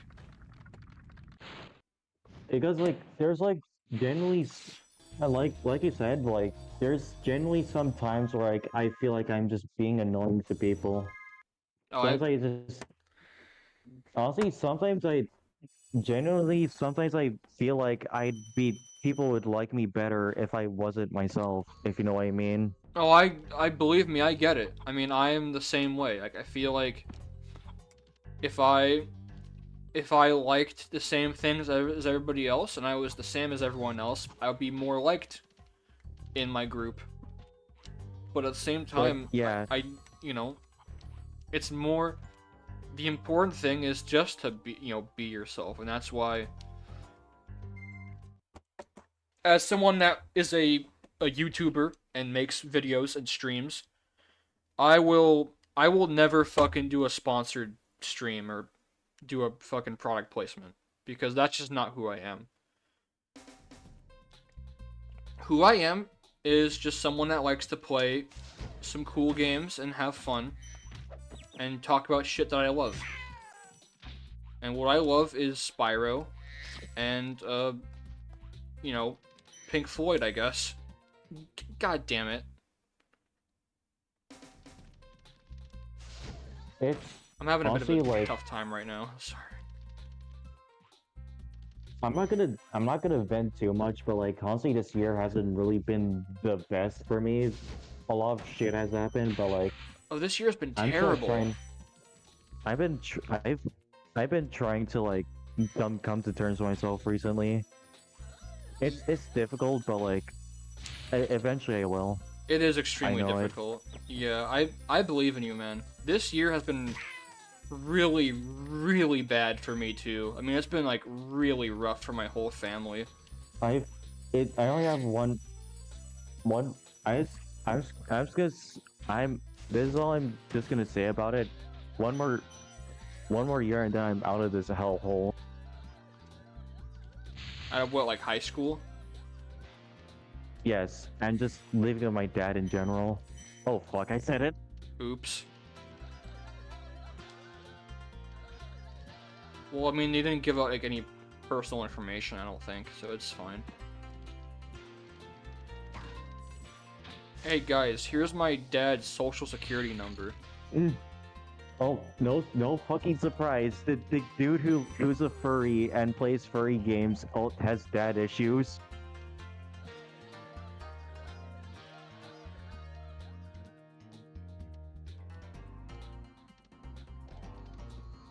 Yeah, it do be that way. Yeah, I mean, literally, it's the same for me too. I mean, it really is. I don't want to get into detail too much, but yeah, I mean, daddy issues, you could say, whatever, if you want to be annoying about it, but it's true. It's true. Father, if you want to be especially annoying about it, say fatherless behavior. I still fucking hate that phrase so much. I mean, at least I have a father. I mean, you know, I wouldn't say it's that. It's just more like, I mean, shit happens, you know, like family things happen, and sometimes the people that you look up to when you're a kid turn out to not be who you really think they are. It just kind of is. Things change as you get older. Things get weird, and things, you know, they change and become different. But we just have to make the best of things and, you know, make sense of the world and live our lives. Yeah. I'm saying all this, this is like really deep personal shit going on, and there's these two fucks going like this. I fucking forgot this was a Spyro stream. We've been talking about a lot of just like weird shit, and there's like, I mean, this game is weird shit, so what do you expect? If it works.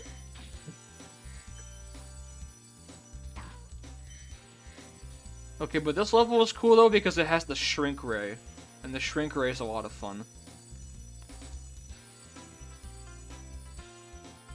So you kill this fuckface.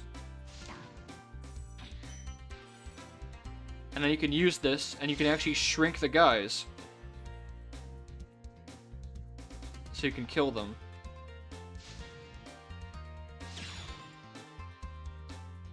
But honestly, I do think it's good that we're talking. I'm not trying to say that we need to talk about everything and, like, pressure anybody, but I do think that, Yeah. especially on YouTube, there should be more, like, just discussions about, like, you know... And for the record, I'm never gonna, like, censor myself either. I'm not, like, gonna be, like...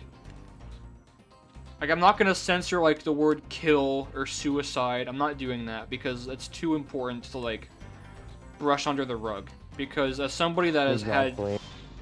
as someone that has struggled with suicidal thoughts in the past, like, fuck you.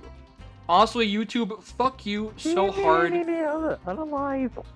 It's you. Like, Yes, suicide is not just a word you can just censor. YouTube, kindly go fuck yourself with a cactus.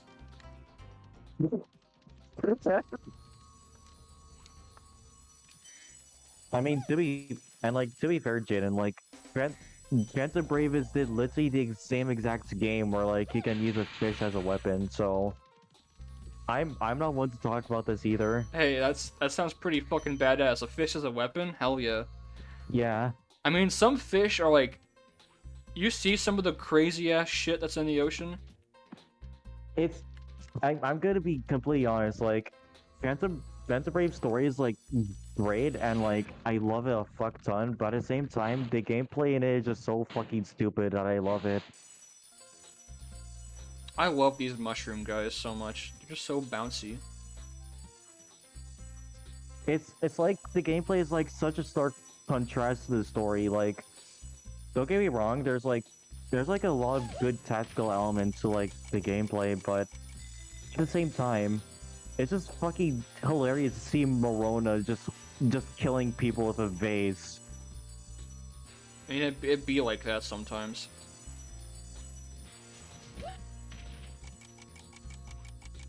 But I mean, like, there's, like, all kinds of, like...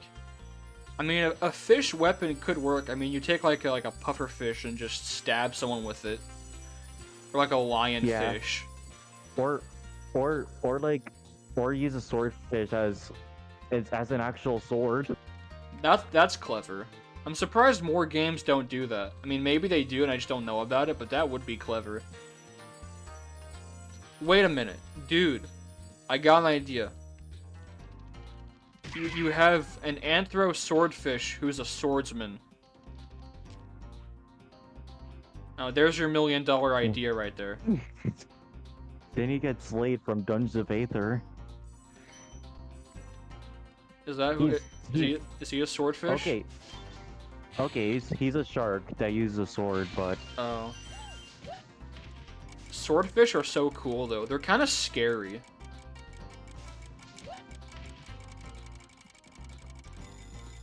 a swordfish monster character would go hard a swordfish would go hard as a monster idea for a game though.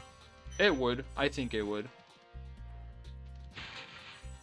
I think this is the rest of the gems. Think so?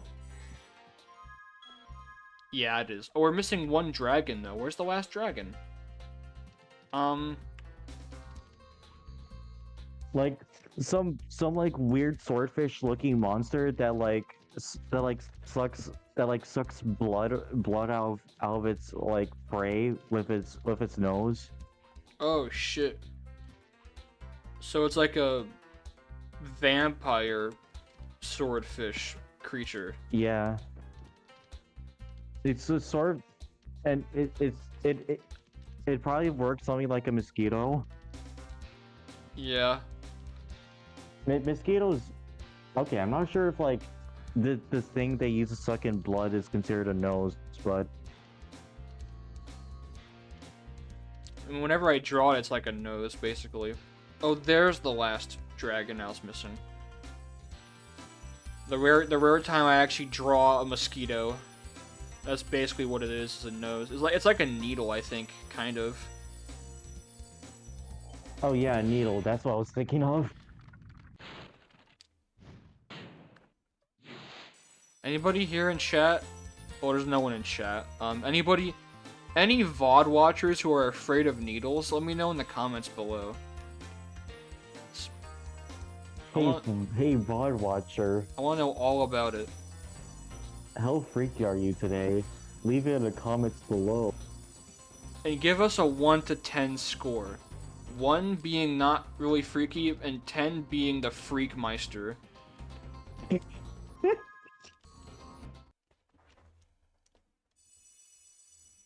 My hand hurts. Maybe I should start wearing like mittens when I play games to keep my hands comfortable. I'm gonna wear like Do you have an armrest? I don't actually. Maybe I should invest in one. They have ones that look like loaves of bread that are kind of cute. I might get one of those at some point. Yeah. I'm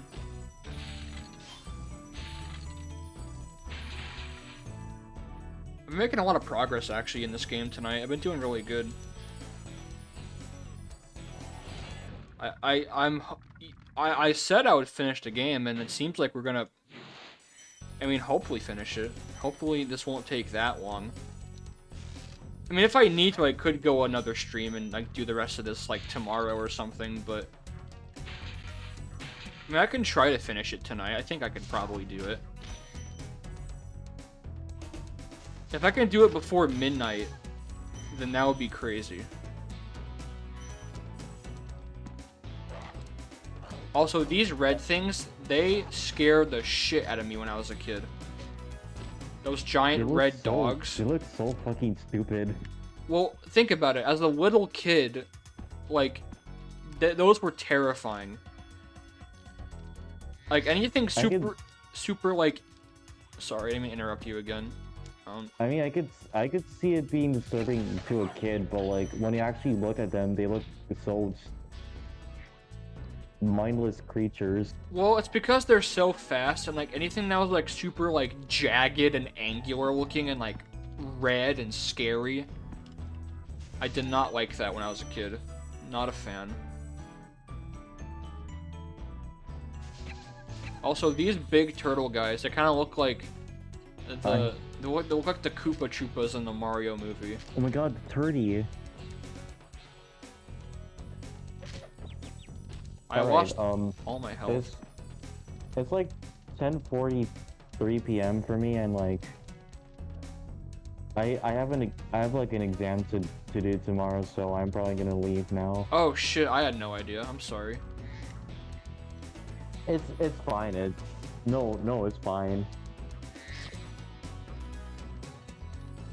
Well, it's, yeah, it's not like you're holding me hostage. yeah. It's not. I'm not hold.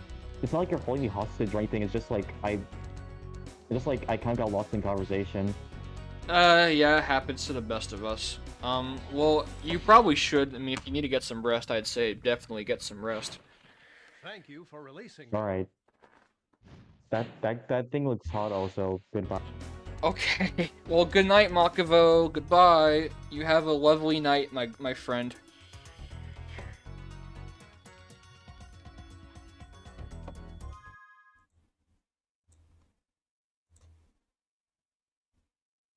All right. So it's just me now. And now the stream will get infinitely less interesting and entertaining, but that's okay. We'll see how I'm feeling. We'll see how I'm feeling. If I can maybe, like... maybe I'll just, like... quit for now, and then, like... Well, we'll give it a little bit, see how I'm feeling. We'll see how I'm feeling. I'm kind of playing like shit. I'm just not, like, really... I'm kind of, like, again, like Mako said, I'm getting lost in conversation, so I'm not really focusing on the game too much. But it's okay. I mean, you know, we're having a good, gay old time. I'm playing a great game. A really great game. One of my favorite games of all time. Look at Spyro, he's so cute. I need more mushrooms. I think what I might do is I might finish this level and take a break. And then we can... yeah, come back, see how I'm feeling. Maybe what I can do is I can... well, I don't know. We'll see. I'm not gonna say anything yet.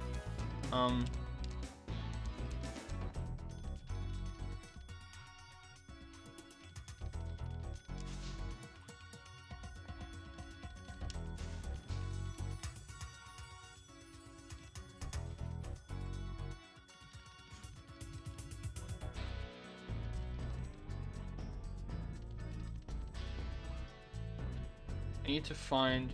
there it is. There's the secret path I gotta take.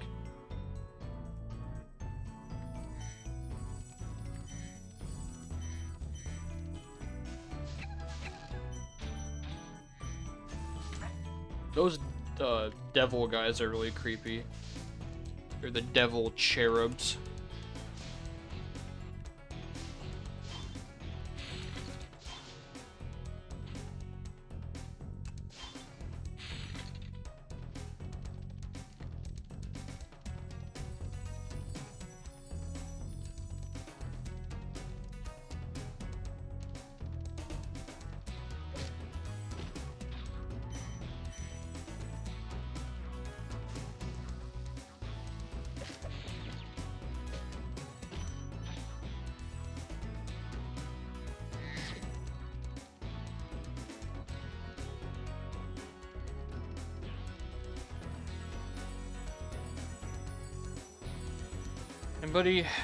Anybody in chat right now?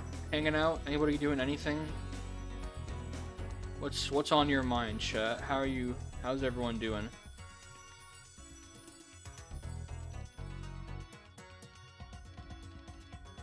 I didn't like miss a million chat messages, did I? Or there's only one. No one's watching this bullshit. Well, it doesn't matter.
I'm so bad at like getting gems without sparks. I'm just so used to having the aid of like a little dragonfly fella to like get all the gems for me. So it's like, oh no, I can't get these gemeralds.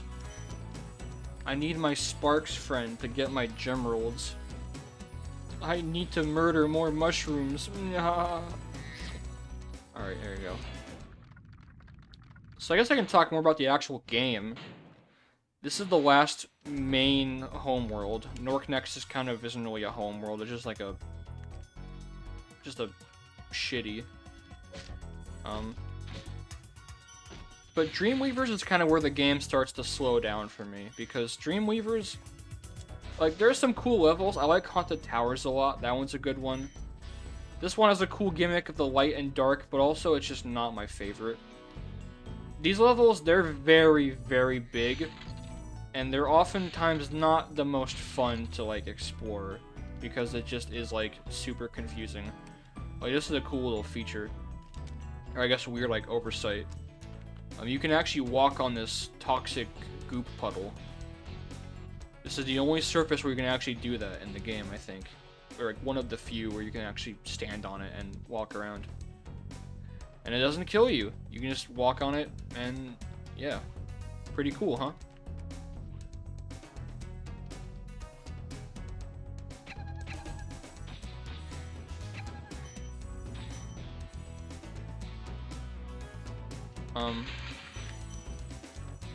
Yeah, we spent so much time discussing other shit.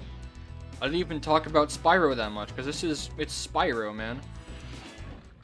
This game is the shit. But, you know, we're still, you know, we can still talk about it. I guess going back to the other worlds, Magic Crafters is really good. I like all the levels. I like all the wizards and shit, the mystical, magical theme of it. It's really neat. Beastmakers is very dark and swampy, but I like that about it too. It does have a couple mediocre levels. I think Misty Bog is kind of not the most fun level in the world. That one, it's a really hard level actually. Misty Bog is not easy. It's definitely harder than Treetops.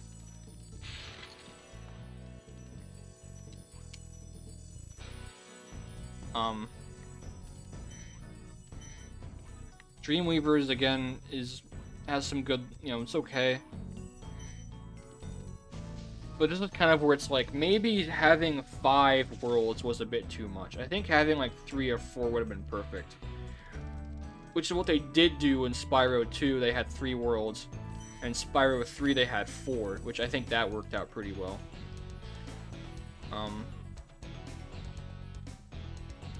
I think having 3 or 4 is perfectly good. You don't need to have a whole bunch of... I mean, obviously, you know, having more levels is cool, but also you don't need, like, a whole ton.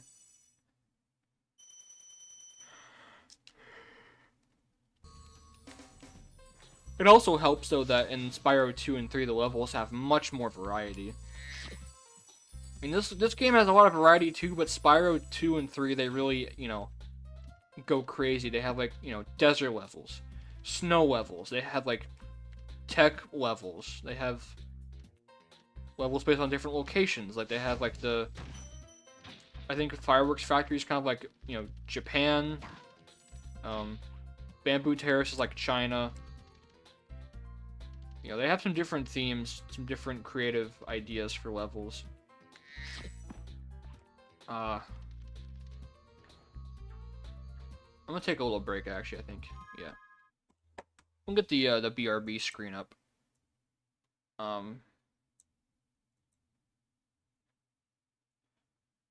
So I think, yeah, I'll take a little break, take a little breather, and then I'll come back and maybe I can, see if any of my other friends want to join in on this, maybe. I might ask a couple friends, see if they want to hang out.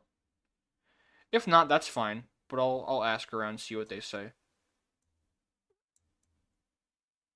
There we go.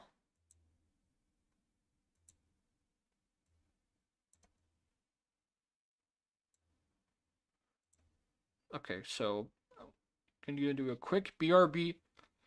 I gotta get some water. I gotta feed my fish because they need some food. And yeah, I'll be right back.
Okay, I'm back.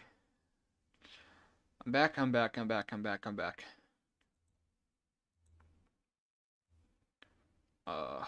Hopefully the break wasn't too long. But we're here. And we're gonna go to Lofty Castle. This is one of my least favorite levels in the game. Not that it's really even a bad level, it's just one of my least favorite ones.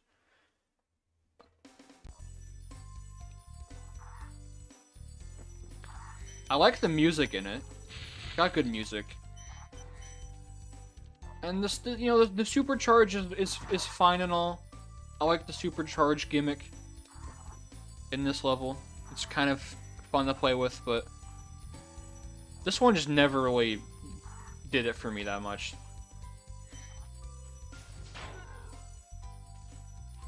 So we're gonna try and speedrun this. But at the same time, you know, I've realized that Spyro's kind of like is hold on, let me get my get my speaking voice all set up here. I need to actually talk some sense and not just babble. For me, Spyro is a lot like Doom in the sense that even with a shitty level, it's not really that bad because the movement and actual gameplay is so good. Like, just Doom's gameplay is so fucking, like, tight and just perfect that even a bad Doom level is still more fun than most games' best levels. And the same thing with Spyro. Even a game like Spyro, like, even a bad level here, is still pretty fun because just Spyro has such a fun just control scheme to him. His movement is super good. Alright, so we got the fairies.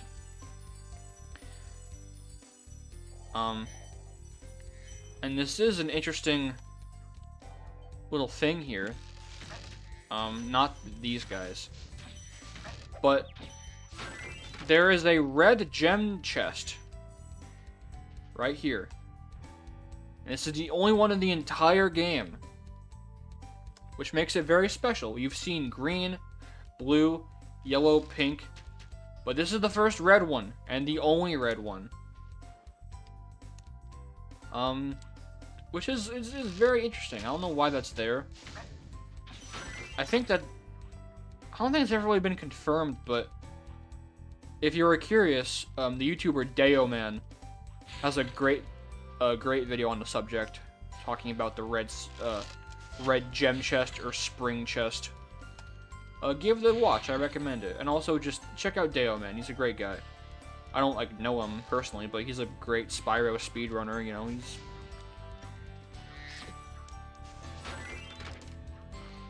just a lot of fun to watch.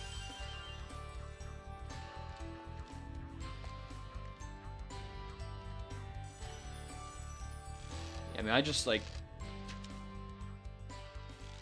yeah, even a mediocre level is just, it can't really be bad because it's Spyro, and Spyro is just super fun to control, and that's kind of like, in a way, Spyro 1, like, gameplay-wise, you can make a very strong case for this being the best game of the trilogy, because there is no fluff to it. It is just all about good movement and mastering that movement and using it to your advantage. And there's no bullshit. I like Spyro 2 and 3 because I like the mini games and I like the variety. But if you're all about just having like good controls and like just rock solid gameplay with no added, you know, unnecessaries, then this is the one for you, because this game just is awesome. I mean, all of them are. Spyro 1 is amazing. Spyro 2 is amazing. Spyro 3 is amazing. I know I've said that 2 is my least favorite, but 2, it's still amazing. And honestly, I'm kind of excited about playing it again, because I'm like, you know, I haven't played it in a long time, so I'm kind of looking forward to going back to 2. That's the one I played the least. As a kid, I couldn't even play 2 as a kid because I had the disc for it, but it wouldn't read. So I never even played 2 when I was a kid. I didn't play it until I was much older. So 2 is the one I've generally had the least experience with, but I think it'll be fun to go back to.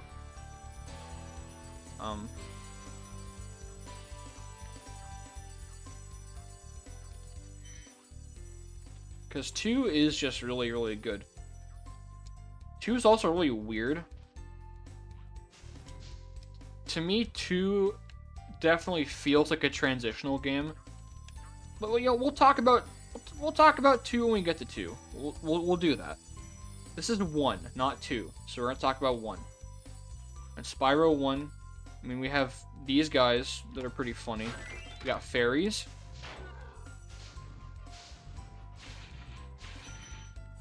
You know, we got good shit. Bouncy mushrooms.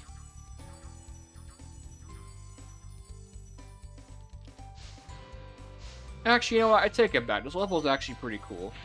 I like the kind of dreamy, like, purpley pink color scheme. I actually like it a lot. It has some cool kind of surreal, dream-like imagery that I really enjoy. It's kind of like, how the fuck...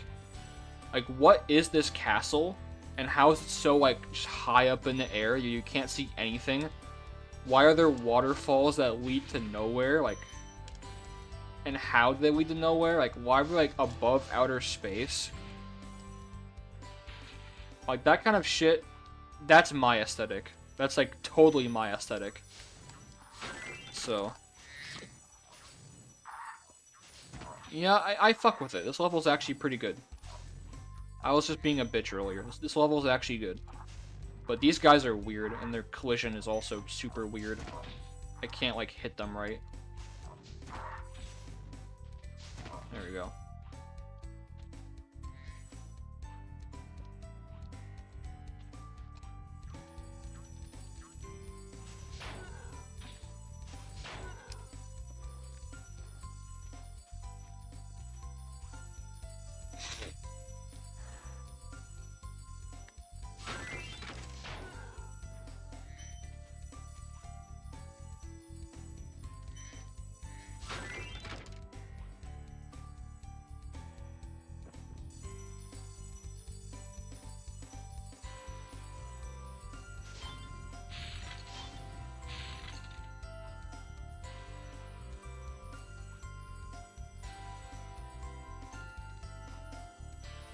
You know, this is gonna be a silent stream from now on. I'm just gonna enjoy a video game. This is gonna... No, that'd be dumb. No, I'll still talk, but, like, my voice... My throat's getting a little bit irritated, so I might try to tone down the talking from now on. Because if I talk for a long time, my throat does get sore. But...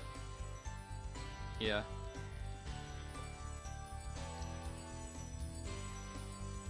If something, like, really interesting that happens, I mean, I'll point it out.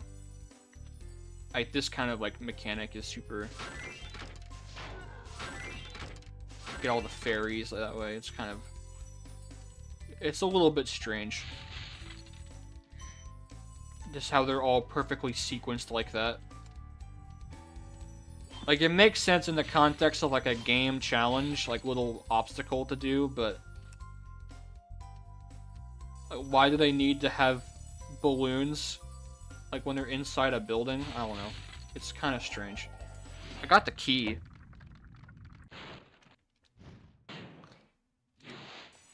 Go back and... You know, I should save. I have not saved at all, and that would be good to do.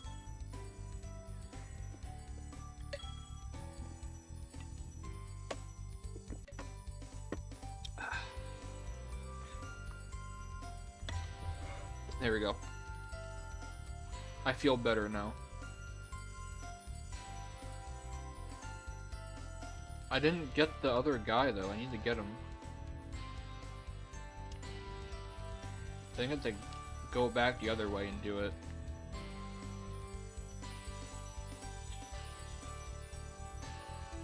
I mean, unless I could try. Oh, yeah, I'd probably go back the other way. It would be sick though if I could do it. I'm gonna try one more time.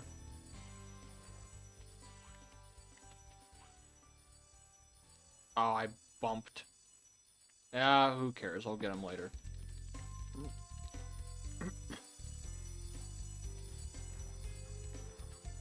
Oh wait, here it is. Duh. It's like not even like far away. Okay.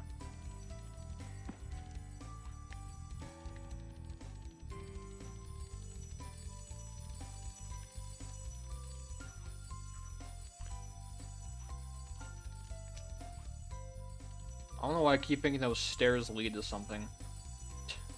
I guess they're stairs. They're supposed to, right? It's like weird for them to not be. Oh.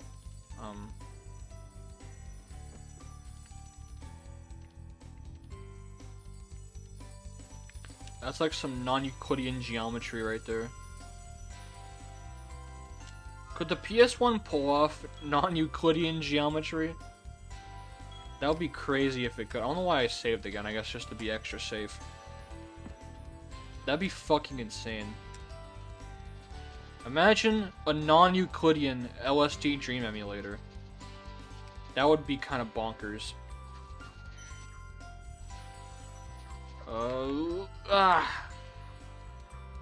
Shit. Actually, no, I have the key. I don't even need to charge it.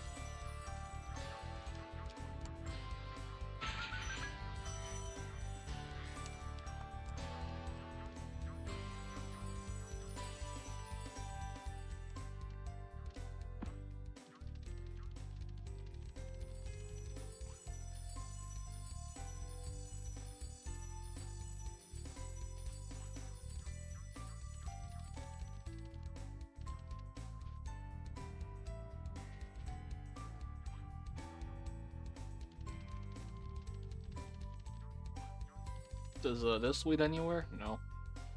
I keep thinking that things go places that they don't. It's like, bleh.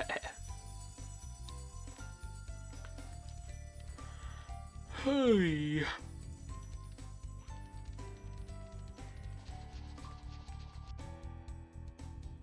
Ahoy, ahoy, ahoy, ahoy.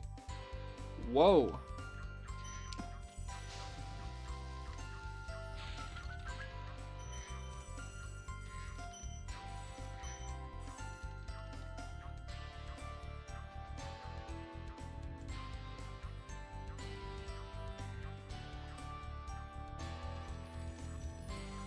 There's definitely somebody out there that... Oh, I got... Oh, that was it. I got everything.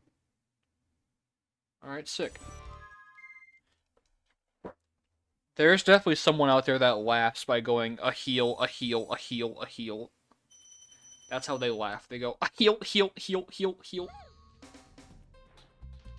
No, I had this... No, I think it was... I was thinking of somebody that... If there's... Statistically, there has to be one person in the world when they laugh, they say, a wheel, a wheel, a wheel, a wheel, a wheel. And that's just how they laugh. That has to be possible. Alright. No! No! I am a little bit sleepy. But I'm okay. I'm hanging in there. I got no one in chat to comfort me. I feel very alone and sad.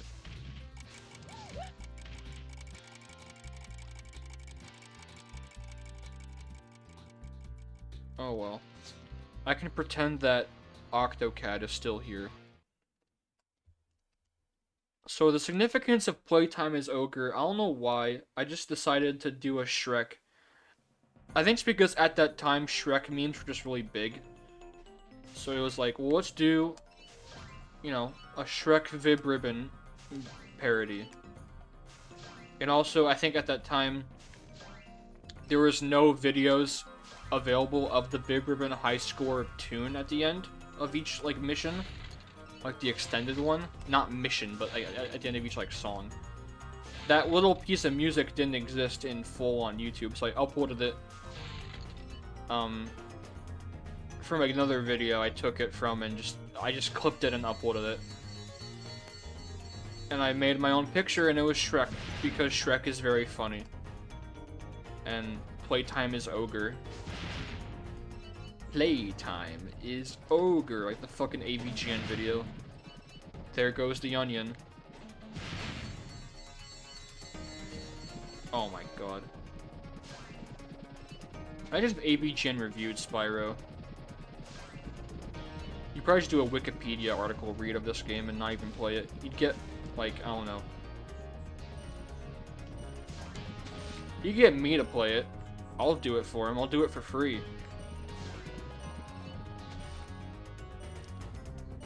I'm running out of time. Running out of time.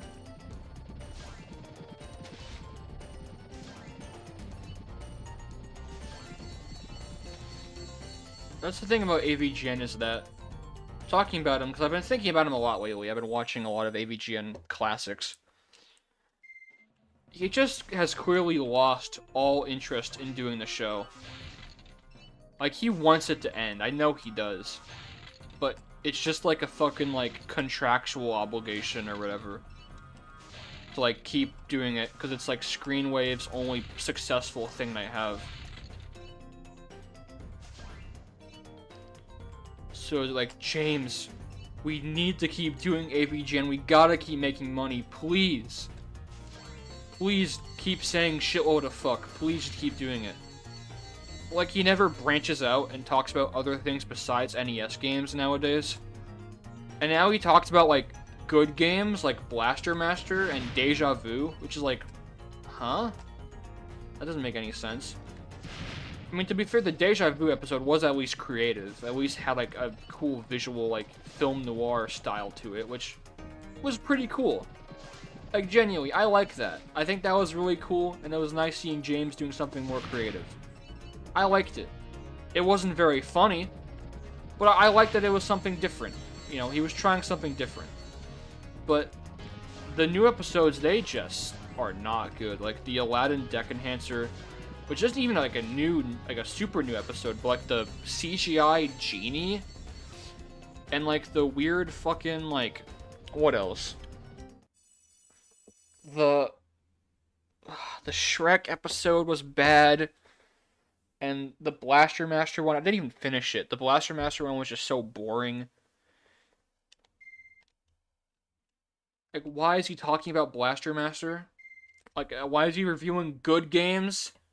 I mean, he did it once with Mario 3, but it actually worked because it was also a review of The Wizard, and there was still a joke in there about, like, how the game is possessed and has Super Mecha Death Christ fighting the devil.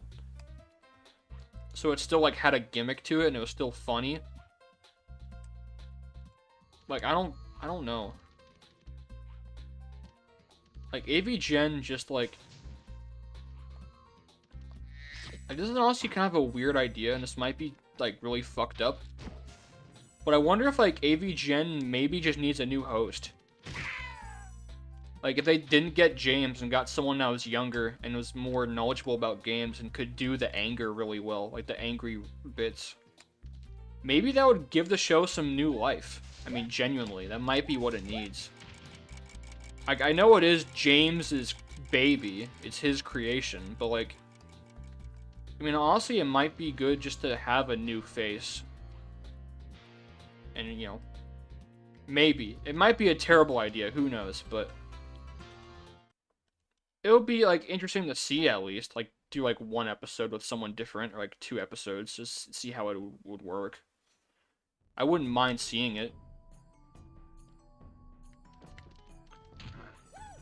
Also, just the big thing is just the lack of variety in games. It's just so much NES slop. I shouldn't say slop, but, like, it's just, like, NES bullshit games that no one cares about anymore. And I love the NES, but, like, realistically, no one cares about Blaster Master anymore. I mean, Blaster Master Zero exists. That's what it's called, right? The newer one. It has the one plant waifu in it.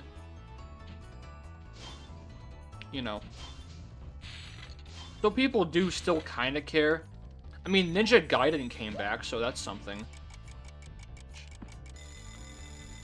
There's still a market for these old fart games, but, like, it is... Like, people are getting older. People are dying. Like, it's not like... You know... These games are going to become more and more niche as the time goes on. And there's also... I mean, even on the NES, there are some really stinky games that he just has never talked about. There's a lot of THQ games he's never even reviewed. Like shit like, I'm trying to think of like a really bad THQ game. I guess actually he did cover a lot of them. Trying to think of one. Fuck. I have to look at their, like, list of published games, but THQ made some really bad games.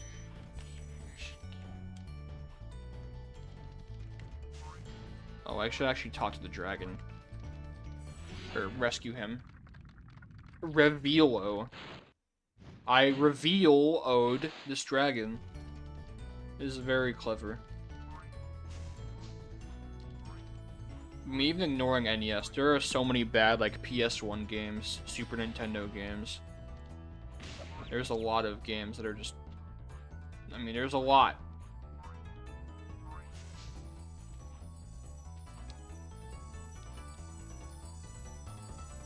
I mean, how many times can you talk about Castlevania again? Like, you did Castlevania 2 as your first episode. Then you did the retrospective. Then you talked about... Then you did another Castlevania video, but it was, like, not even really an AVGN video. It was just, like... It was just James talking about games he didn't play. And talking about, well, what's the best Castlevania when... We already fucking know what he's gonna say. It's no surprise. I don't know. He fell off hard.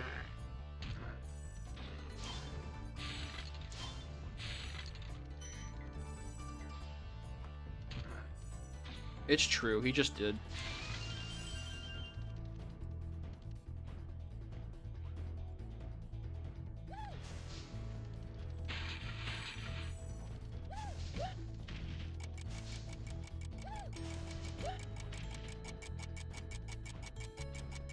I think the last one I remember being really funny was the Raid 2021. I thought that was a good episode. That felt like a classic episode to me. I thought that was pretty solid. And it came back to the joke of like, well, maybe I'll review this game in 2020, and then here it is. It's 2020, and we did Raid 2020. And it had the feel of a classic AVGN, and I thought it was alright.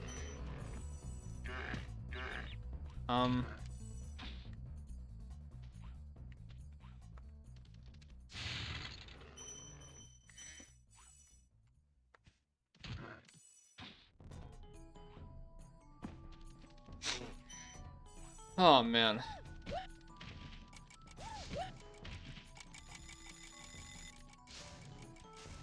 I'm just gonna wait for it to...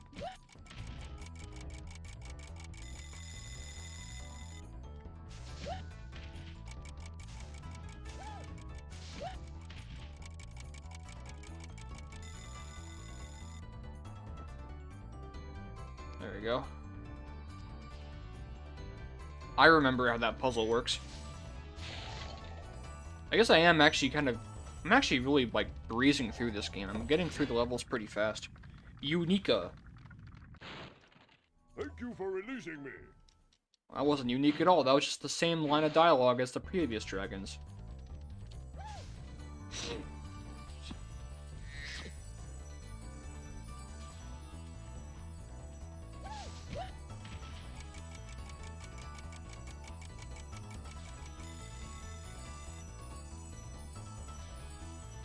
I guess it is unique that there's 2 dragons in a boss level.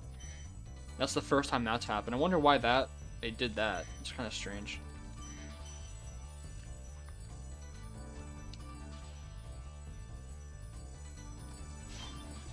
I will say that the song in the Jacques level is really good. But you mean you saw me just crush Jock.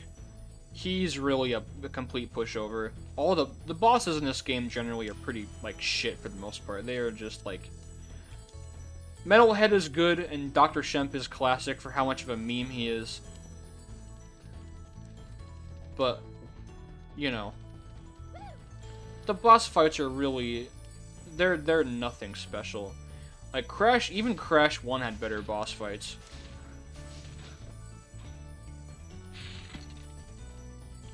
Like, at least Crash 1 had, like, Pinstripe and Koala Kong, which were pretty creative and had different gimmicks. And this one, it's just, oh, hit the guy again. Oh, he's gonna bounce away, hit him again, and I guess it's just very lazy. That's kind of the big thing. Probably the biggest issue that we can all agree on is that the boss fights are not very good in Spyro 1. They could have been better. Well, I mean, they did get better, though, in 2 and 3. 2 has some amazing boss fights.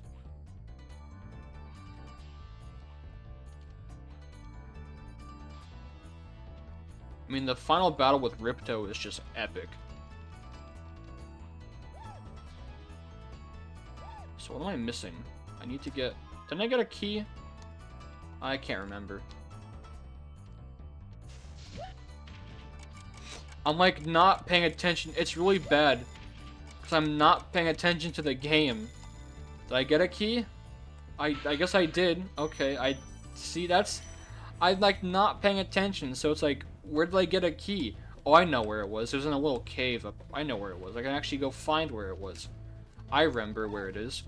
The key is like up in a cave somewhere.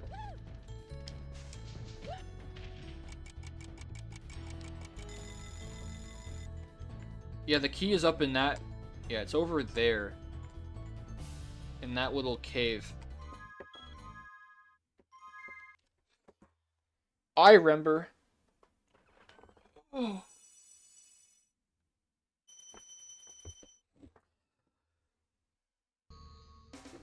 Okay.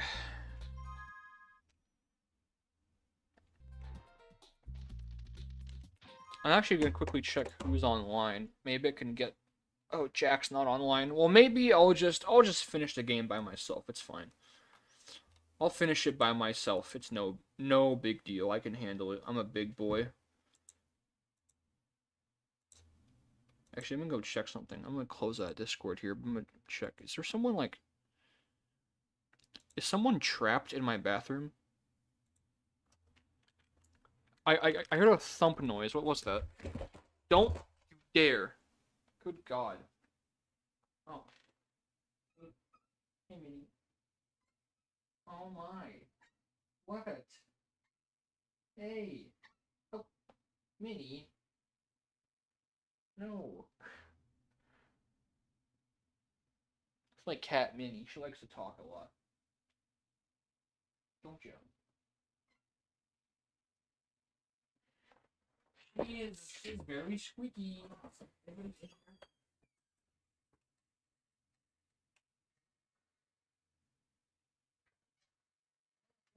must have been her, like, you know what I bet it was? No. Ouch. Ouch.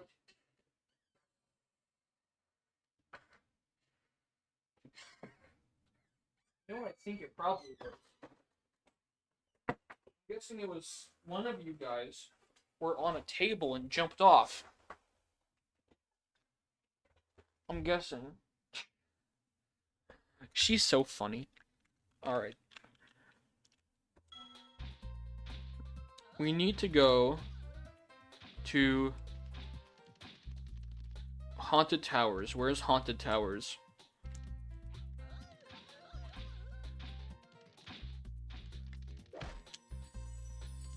That's Dark Passage.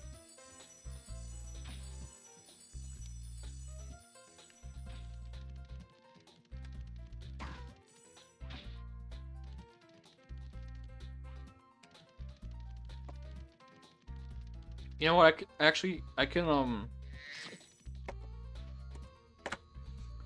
can add something to the stream here. we can add a little funny thing for the VOD watchers, because no one's watching this live. But for the VOD watchers, you get a special treat right now. A very special treat. You ready for this? Let me see. Find a good picture.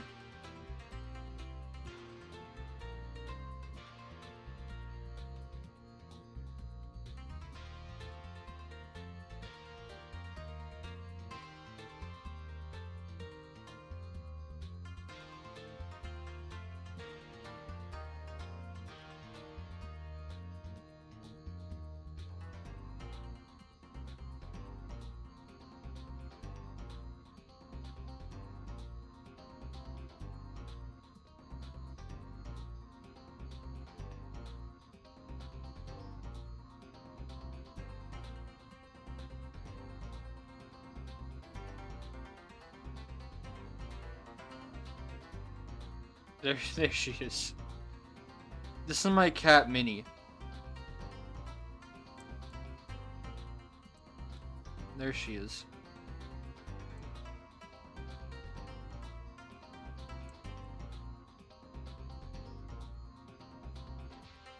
So you get a funny feline.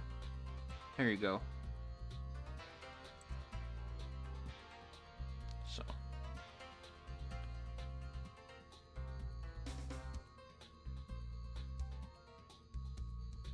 Yeah. I don't know. She's very baby. I mean, they all are. You know. I forget, where the hell is Haunted Towers? Wait, I think I know where it is.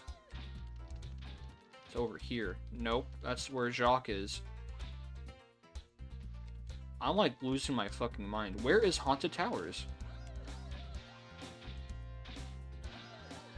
I always forget the layout of this level.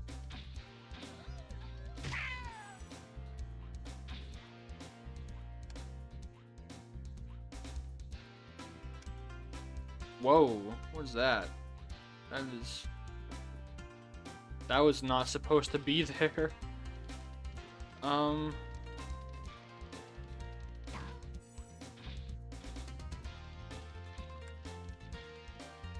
I swear it's like over there somewhere, is it not?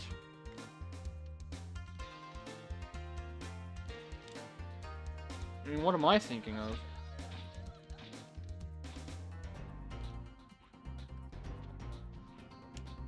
Because this is the exit of the world. Where's the one, like, hallway that leads to the... Oh, it's over there. Okay, I see.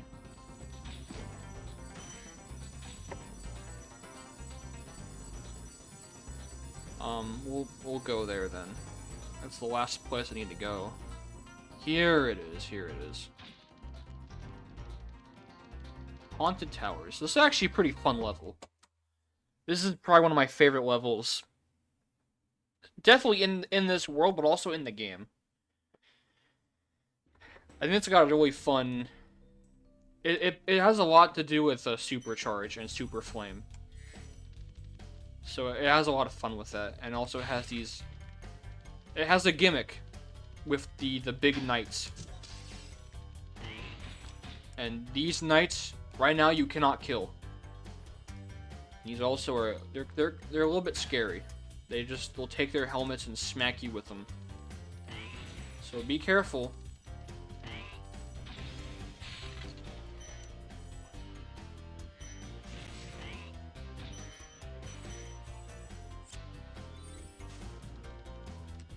You can get.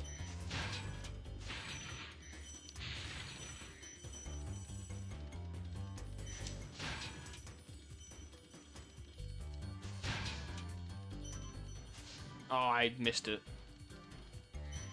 So you use the Super Flame to kill the knights because it's like, you know, it's Super Flame, so it's... I guess you can kill metal enemies with it. Break metal chests.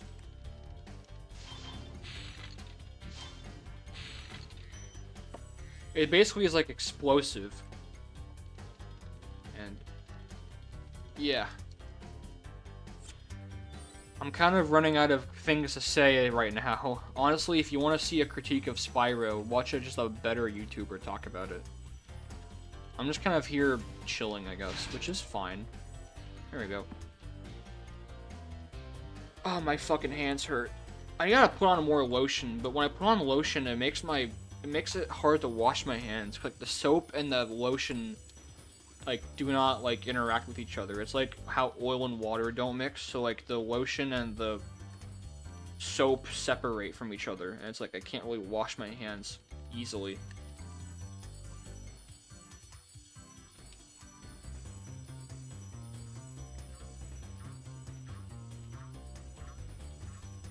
But I should put on more lotion. I have this, like, I think it's like a cucumber... No, it's not cucumber. It's like, it's a green tea lotion. I don't know why I thought cucumber. It's a green one. It's green. You know, it's green like weed. Haha, funny. Marijuana. Marijuana.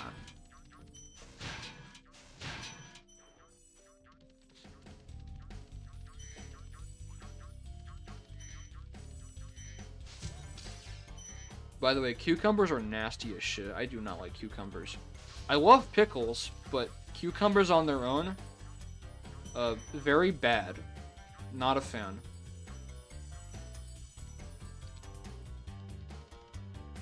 Just makes you want to hurl. Oh, thank fucking God I didn't die there.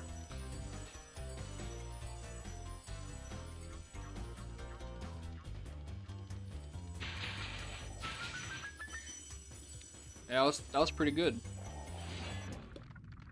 Oh, Soko. Hey, Spyro. Oh. All dragons know there's magic in a fairy's kiss. See what it can do to your power of flame. I would have already had to know that to kill the knight to get here, so that's kind of a useless thing to tell me right now.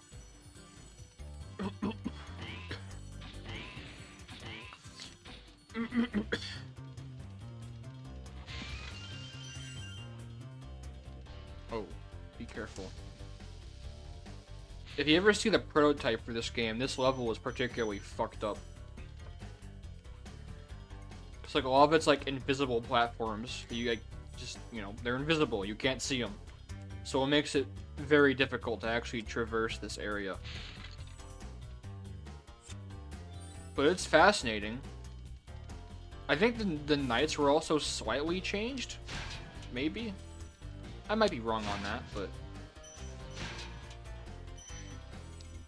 There we go.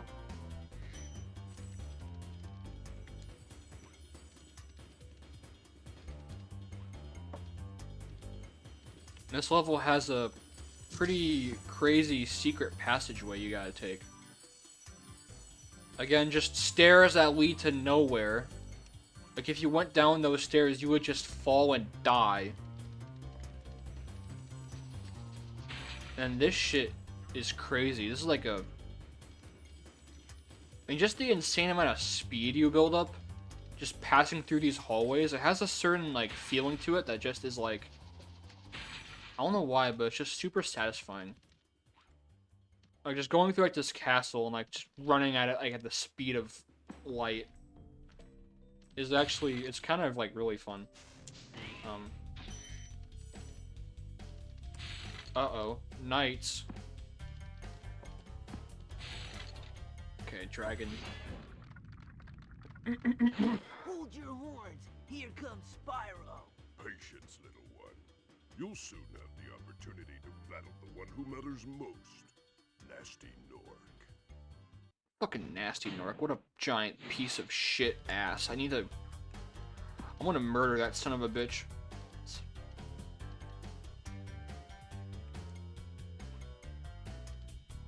I want to still use the supercharge because it's fun.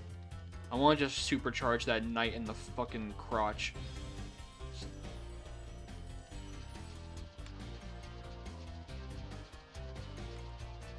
Guess who, Chucklefuck? There we go. It's Spyro. Got a bucket of chicken. Right?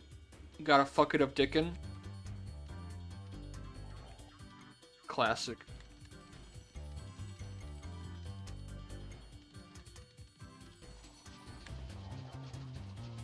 God, Superchargers is so much fun. Oh yeah, yeah, take that. My brain is devolving into like 5-year-old mentality. I mean, I feel like I'm 5 again when I play this game. What can I say? But, you know, it's very good.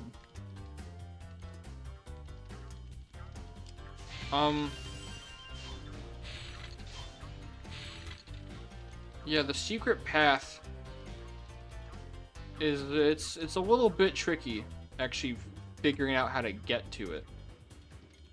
But you can see there's a little trap door passageway thingy up on the ceiling, and that's kind of your clue that there is more to this level, because you can see there's like another part of the level there.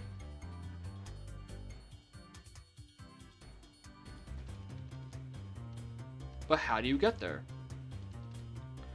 You really gotta kind of just figure it out. That's the thing. The game doesn't really tell you. And you could call that, like, bad design, but I feel like the game does also...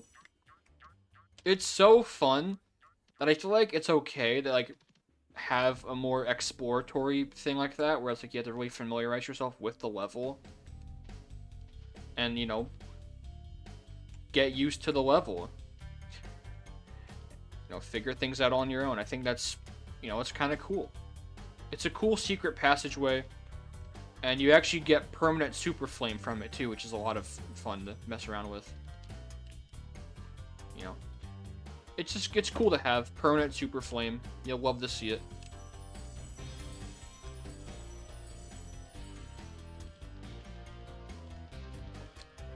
Oh right, I remember how it works. You gotta go. I remember. You need to...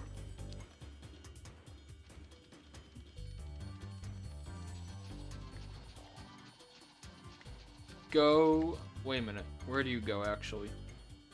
I think you go here.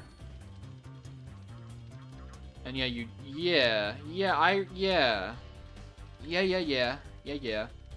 Not there.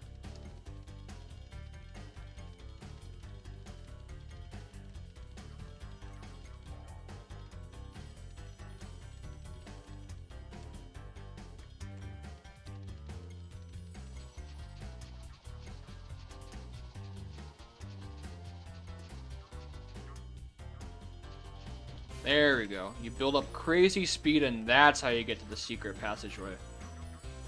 Awesome. I think that little ramp up there is kind of also a clue, like, hey, you might want to use that to get some momentum and fly up somewhere. See what he has to say. You've become a master of the supercharge. Great work. Thanks, man. So you gotta go through these guys really fast, or else the magic spell will wake them up and you can't walk past them. So you gotta be quick on your feet. Kill this guy. And then here is your permanent super flame. There's a yellow fairy. And now you can just wreck shit up. Or just, yeah, wreck shit, whatever. I'm gonna wreck it, right?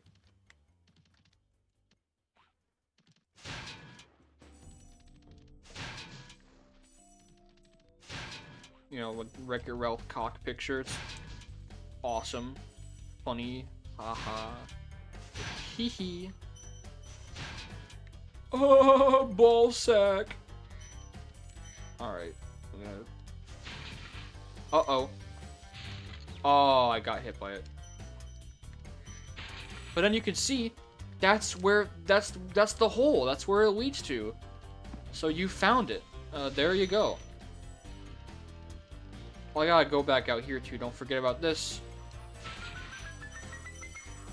That's a holy shit. That's a lot of gems. God damn. make sure I'm not missing anything here.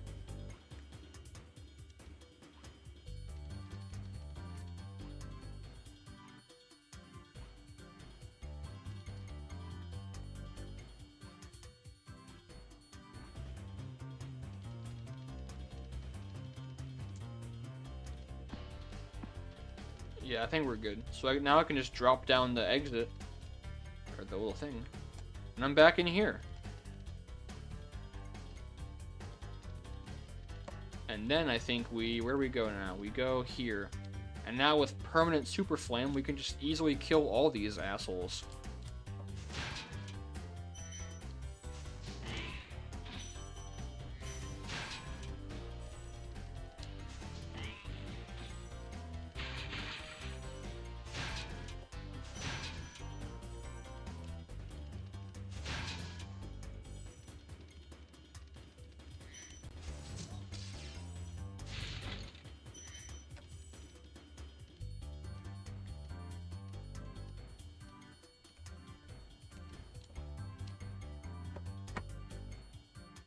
Okay, I think that's it for Dreamweavers. Now we go to Nasty Nork World. We go to Nasty Nork's sick, twisted, fucked up domain.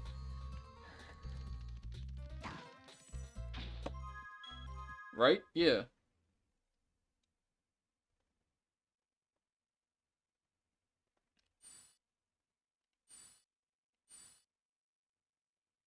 Got all 12 eggs. We have 74 dragons. I think that's everything. I'm not missing anything, I don't think.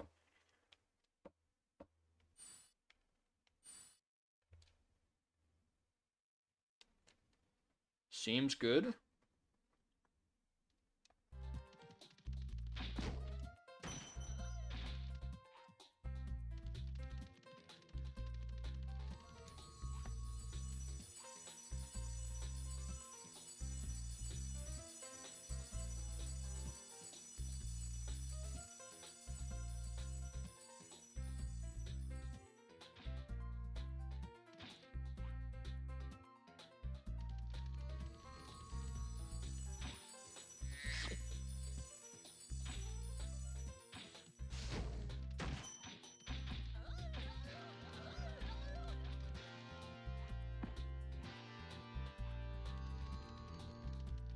Talk to Amos.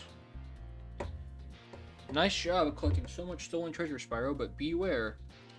Nasty's world is not the most friendly place you will find. Are you ready to go? Yeah. Let's do this. So we have 3 levels.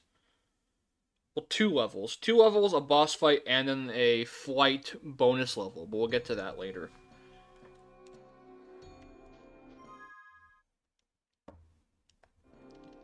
This is also where the 12,000 treasure comes in. The last 1,500 you get here, and then there's another 2,000 in the final secret level.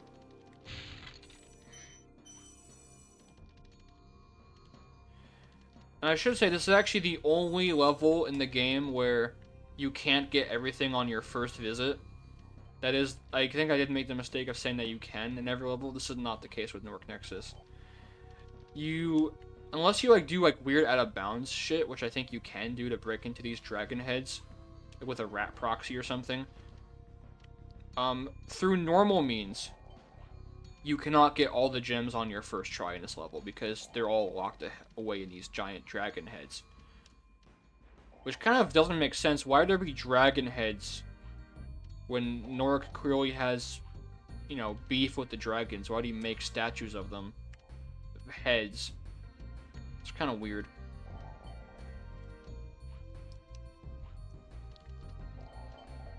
So you'd have to... Without using glitches, you can't do it. But every other level you can beat on your first try getting everything. So for the most part, it is like you can just do the whole game and not have to go back to levels. And you're going back here anyways, because you need to get to the other levels. So it's not that big of a deal. The dragon who must defeat him. Bring him on! I'm ready! Reach the exit in each of Nasty's lands. Then you can challenge the Nork himself.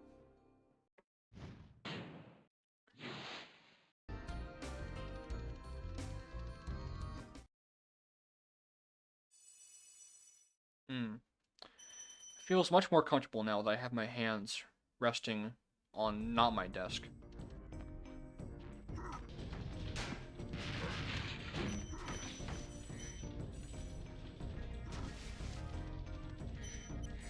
So this is the Donkey Kong level, because there's guys throwing barrels at you. They could have called this level Barrels of Fun. Like the really shitty Doom 2 level that I do not like at all. That level is bad. On the way, he's just chilling out there. There is a cool little speedrun trick in this level. If you go over here, you can kind of do like a little bit of a wall glide and skip to the end by going over here, but I'm not very good at it, so you need to practice it to get good at it. I'm not at that level, but I've done it before. I just, you know, it takes time to figure out how to do a wall glide, and, you know, it's not easy. I feel like this game might be the hardest to actually get the tech down for a speedrun, because there's a lot of just weird shit in this game. Like, I mean, there's not that many like weird, like out of bounds glitches, but there is like proxy jumps and wall glides and things that definitely take a lot of practice and also just luck to do, because sometimes things just don't work like you want them to.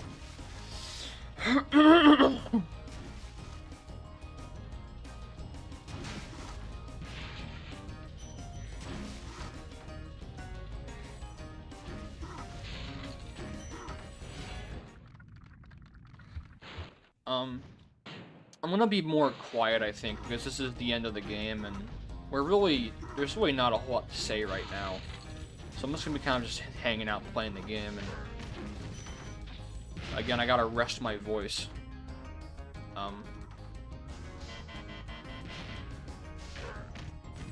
But, you know, when the time comes, I feel like I need to say something, I will comment.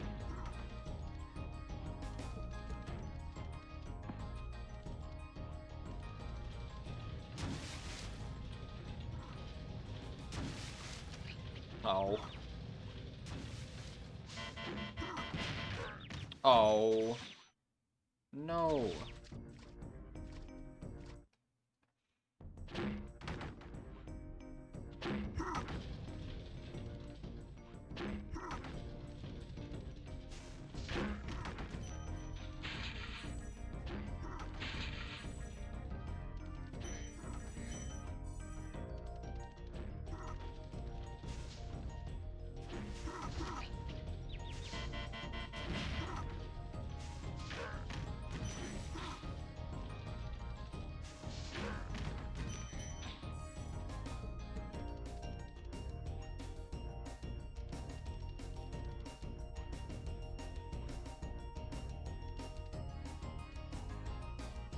Make sure I'm not missing anything here.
Oh, you're right. Don't use the explosive ones, because those just kill you. We gotta do the one up there.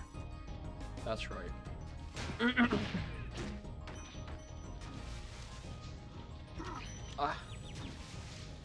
Bro. What the Sigma? No.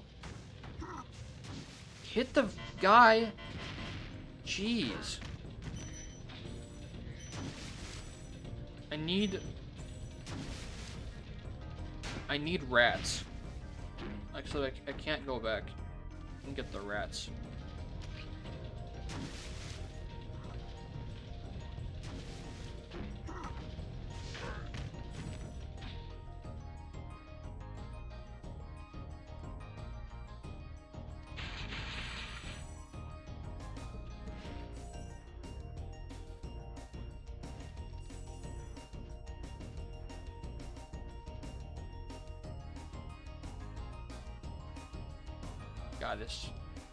God, this fuck-ass camera is a little bit of a pain in the ass sometimes. No. Well, okay, I got the rats at least.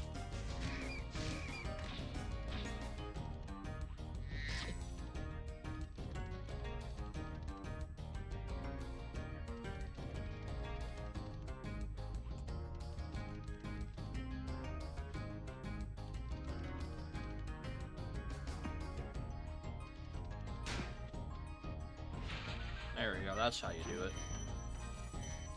God. I hope this doesn't take up too much space on my hard drive.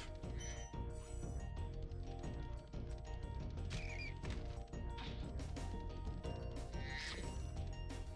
that a hook? Oh, it's a crane. Or like a, yeah, some kind of like hook.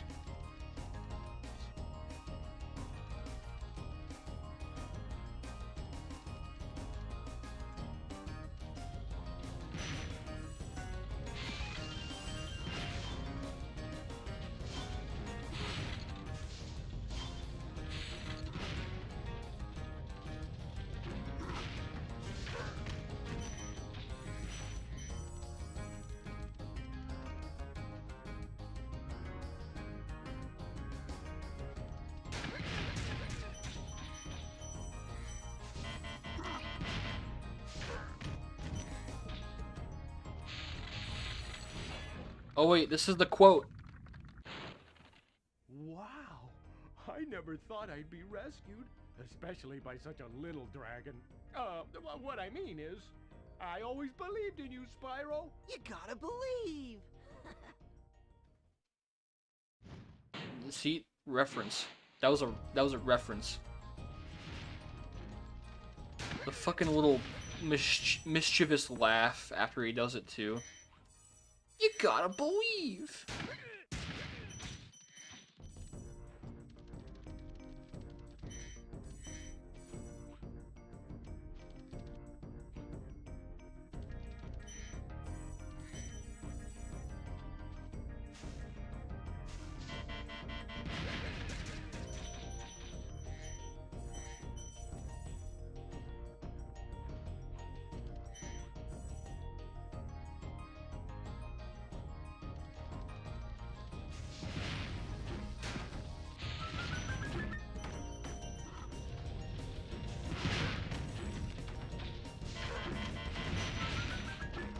Oh, I gotta come back. Oh, wait, no, I blew up the key chest.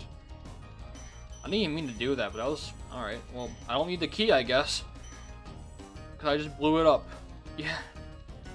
When you don't have the keys to your front door, just put explosives next to it and you'll get all fixed up.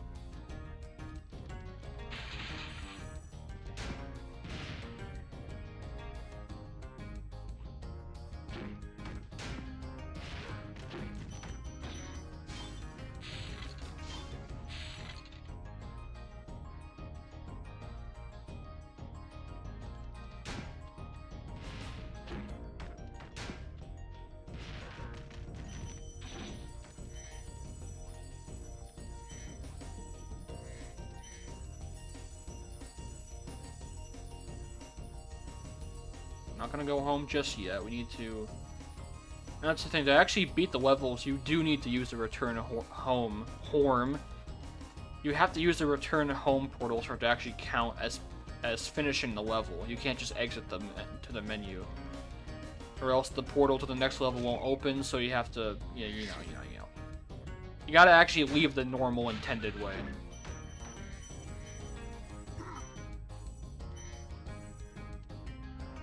But, you know, we're almost done here.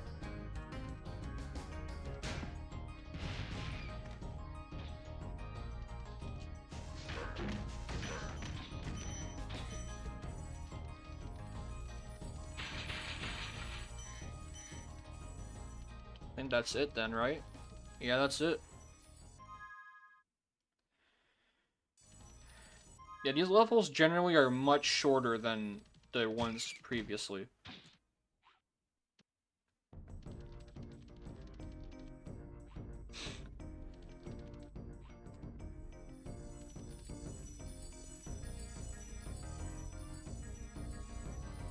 Alright. That's Nork Cove. Finished. We do Twilight Harbor next. Talk to this guy again, I suppose. Maybe he'll say something different. We'll save the game too, because why not?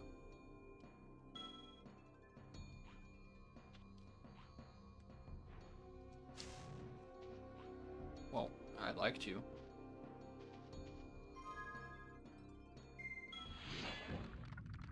Did he say something different now? Hey, didn't I already free you?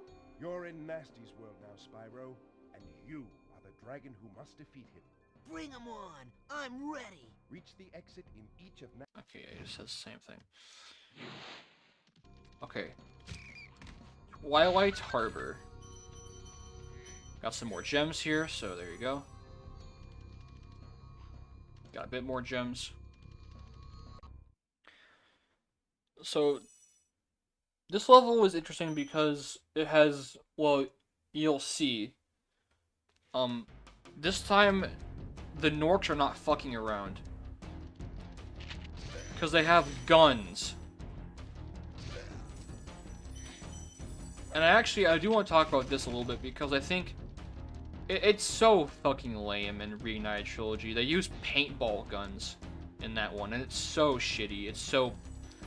And they took the pussy way out. I mean, come on. Like, think about it. This is the second to last level of the game. You're near the very end of the game. These guys, it's not just a matter of, you know, oh, we want to freeze all the dragons or whatever, you know, because they call them ugly. It's not a matter of getting back at the dragons. At this point, they want Spyro dead. So they use, you know, they have like actual like fucking rifles and shit, or like machine guns, whatever they are. I don't know guns. Well, they have guns. And it adds a lot of dramatic tension because you are getting near the end of the game, and you know, it shows that the enemies are getting stronger, and these are some of the toughest enemies in the game because their guns can cover quite a wide area, and it can be a bitch to avoid sometimes in tricky situations, like that, just like all those fucking like Doritos flying out.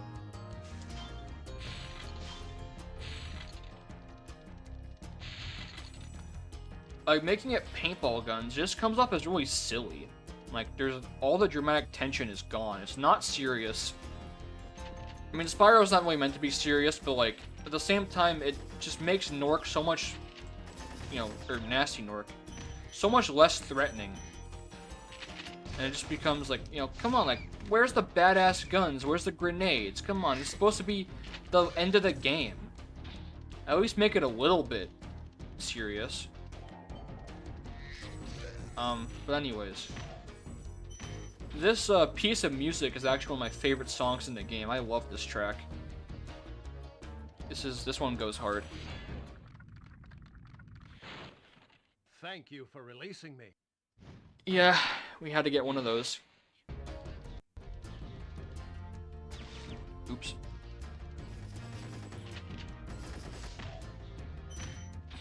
Yeah, this song goes hard.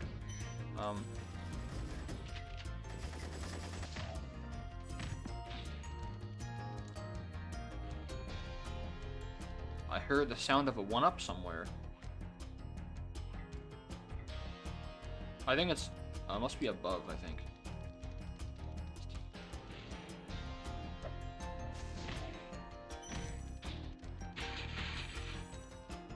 Yeah, I just think that this level is badass. I mean, it kind of makes you go, like, the first time you see it, it's like, oh shit, they're not messing around. And that, you know, like, I don't know. Having it be paintball guns is really lame. But anyways, this level also is unique, and it's the only level. What did I do that for? Oh my god. This is the only level in the game that have a drawbridge, where you can actually like lower it and, you know, I guess raise it. And you need to use that to get up there. So it's the only level to have that drawbridge mechanic, and it's kind of interesting. It gives it very, kind of is like the centerpiece of the level is that drawbridge.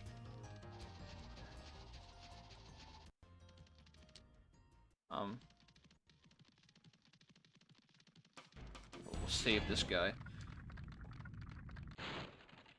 Be on the lookout for Nort Commandos, Spyro. His animation is They so better be weird. on the lookout for me.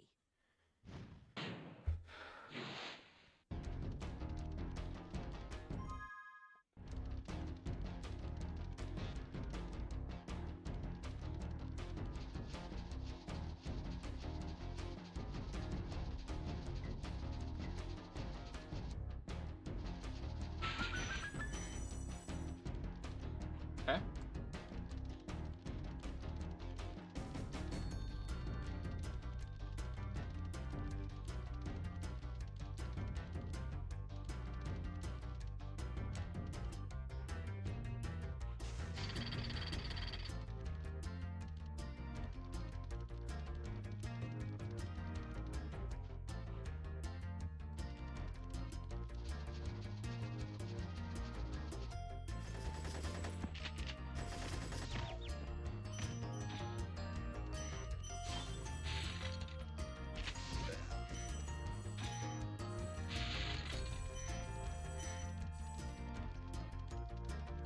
Alright, so I think you can go here, but there's nothing here. Kinda cool though, just to like be able to just hang out here.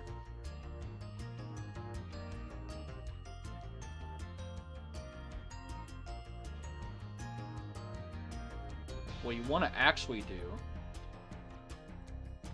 go over here. Oh, I guess not. Where's the 1-up? I heard a 1-up. That must be on the other side. Let's see. Aha, there it is. And then over here is nothing. Oop.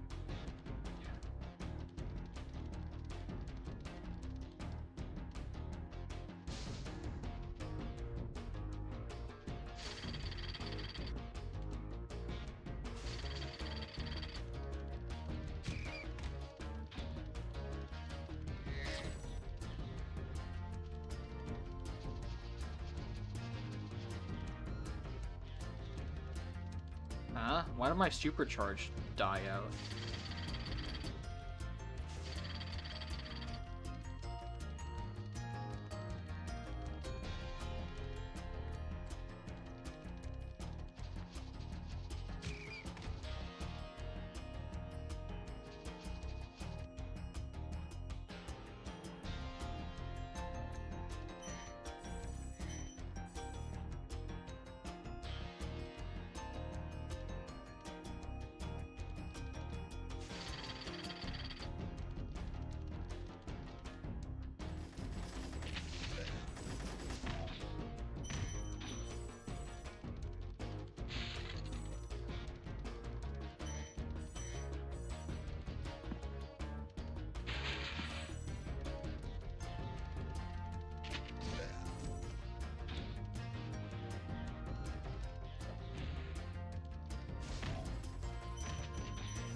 There we go. Ugh. God, going on for 3 hours, 45 minutes? Jeez, man.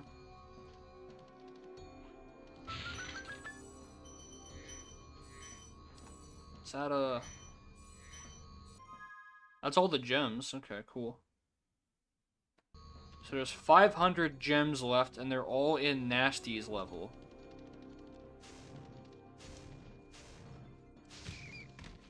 Alright, let's go.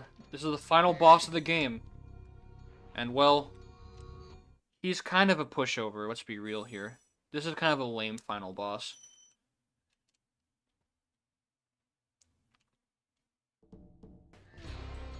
There he is. Again, you know, this game, like I mentioned before, the boss fights really aren't that great, and this one is just pretty weak. It's just a giant chase, basically, is what it is. In this opening arena, he'll sometimes shoot at you, but he's, you know, easy to avoid. It's not like that big of a deal. Like, you know, not really a problem at all. You gotta get the keys and catch a egg thief, which already has gone away.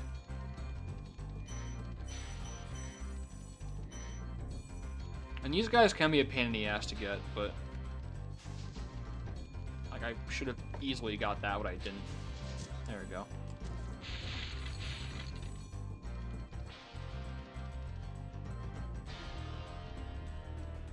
Open up the door.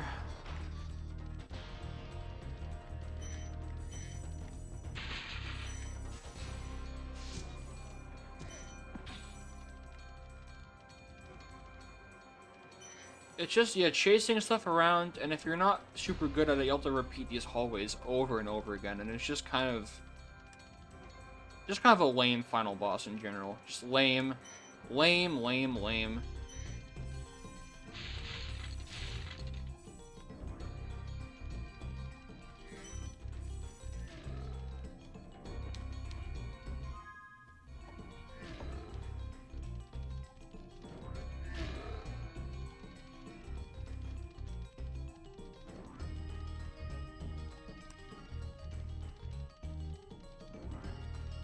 Just making sure I'm not missing anything. Okay, I think we're good.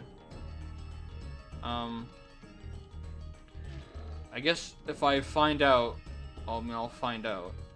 We're probably fine. I want to see though. This little area is kind of, not this one, but.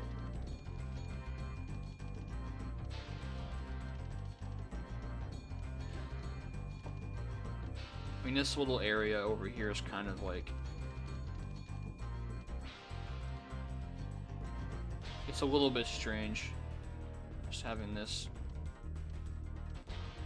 It's all this purple and going back to the orange.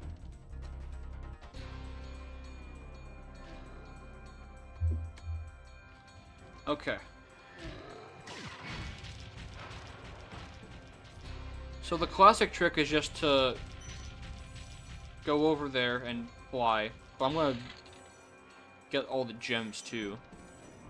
So I'm gonna do this. So I'm gonna have to circle back around here a couple times to get everything, but.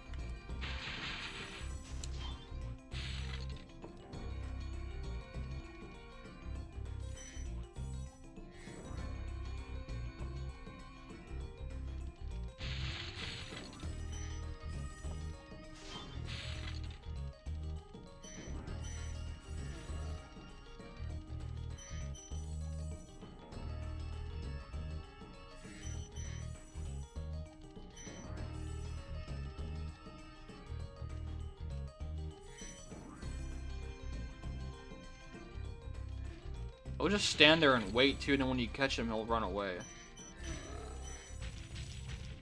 Yeah. Pussy.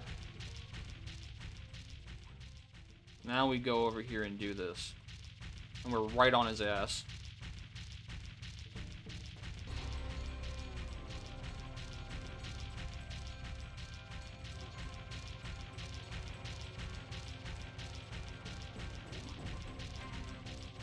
Exciting, huh?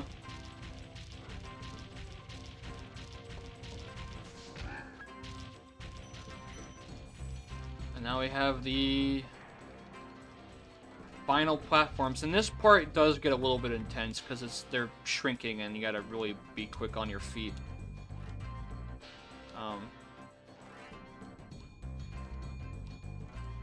It's a little bit intense. Can he make it? Can he make it? Yeah. It ain't too bad.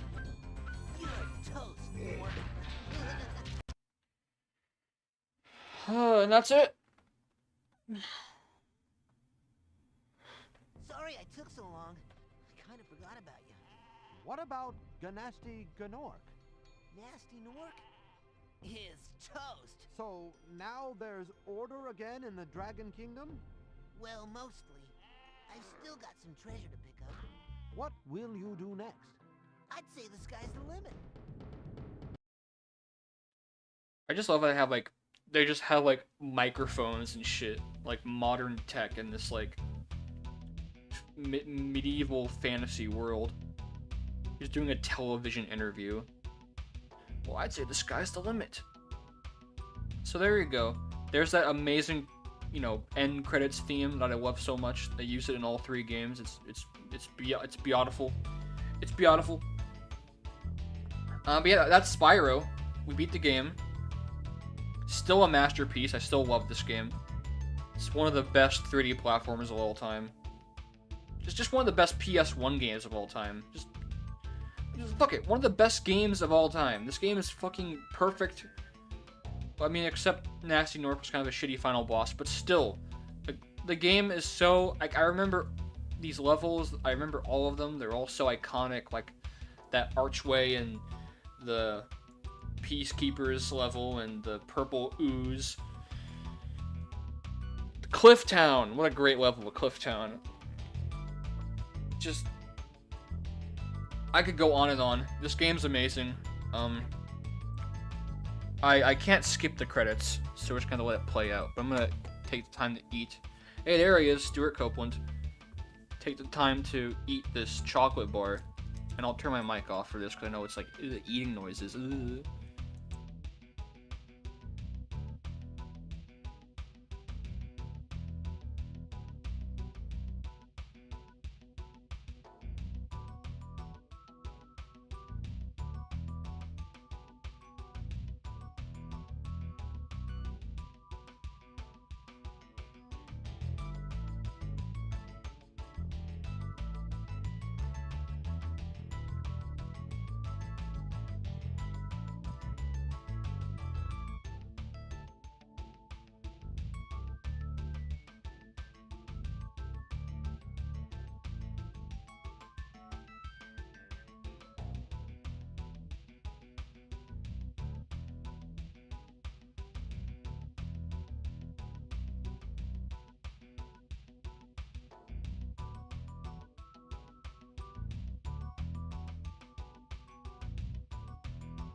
Ugh. Gotta love that classic ending message. No sheep were harmed in the making of this game. So what's this? 79 dragons. We have one more. And there it is. So you think the game is over, you finish the game, you beat Nasty Nork, you get all the gems, you get all the dragons, all 12 eggs, a full dozen eggs. You make breakfast with them, what do? There's one more dragon left.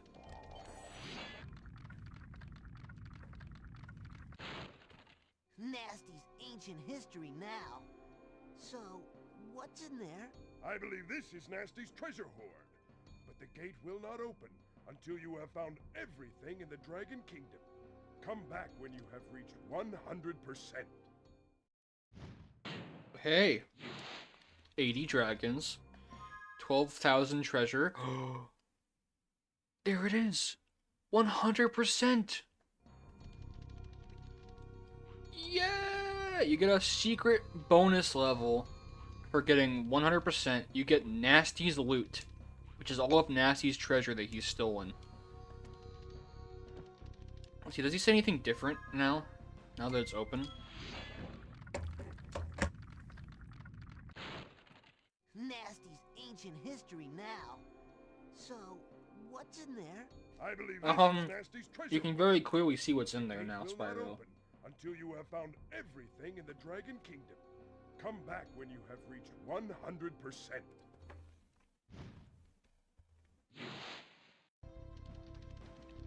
Okay. So here we go. Final level of the game, Nasty's Loot. And it's a flying level. Well, kind of. It's not a traditional flight level. There's no, like, rings or anything. But, you know, you can fly. And how this level works is I have to actually go throughout the level, and with each platform you go on, you gain elevation. So you gotta actually like go in a specific order to get the most height and get everything.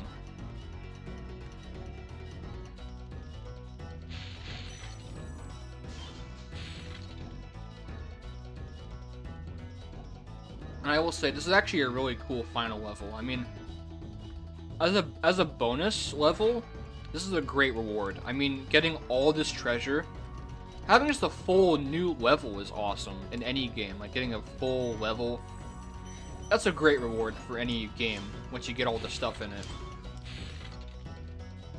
But I mean, you can fly permanently. You get a brand new music track too, that's awesome. And yeah, it's just kind of fun to explore and look at all of Nasty's treasure and hunt down some more thieves. Get the keys. Try to get the keys anyways.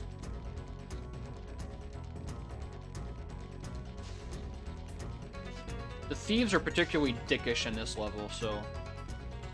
But there's no enemies, so you can only really die from falling into the goop.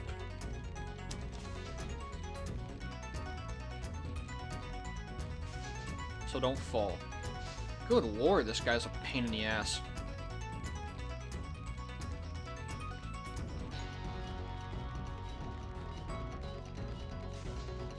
How did that not hit him? Oh my god, get him already. What the fuck? What? Finally, jeez. There was like 3 times where I very clearly hit him and it didn't count. That was dumb. Whatever. So you do that. Get these as well. And that's what you gotta do. You gotta keep getting the keys, and you get higher in elevation. And then you can open all the doors.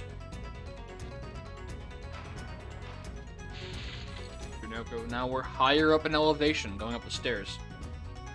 So I can fly higher up now. I need to get another key.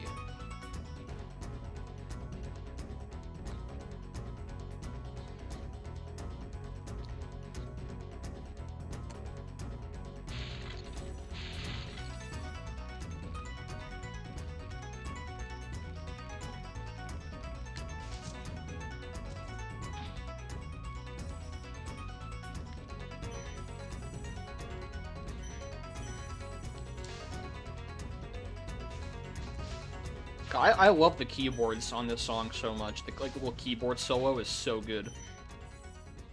No, it's fading away. And yeah, I mean, it's pretty unique because this level has 2,000 gems. 2,000! When the most we had before was 500 in a level. But you also get gems really fast, and the level moves a lot faster, and you get more gems more quickly, so... It's really like a typical level, but you just get higher gem values because, well, it's Nasty's treasure hoard, so... There's a lot of treasure. Oh yeah, right. Gotta get the door open. Gotta get to the door.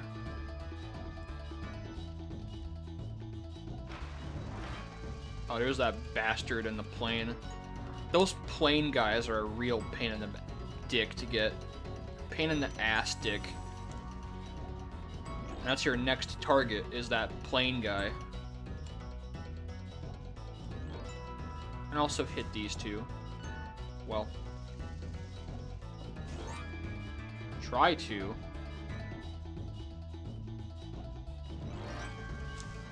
Oh my god, these things are so finicky with how they work.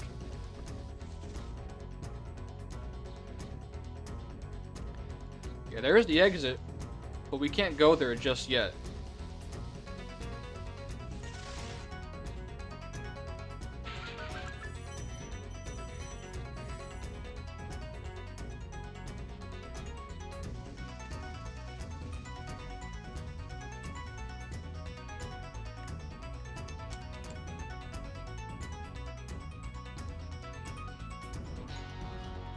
Oh, here we go. Here's the other one that I blew up.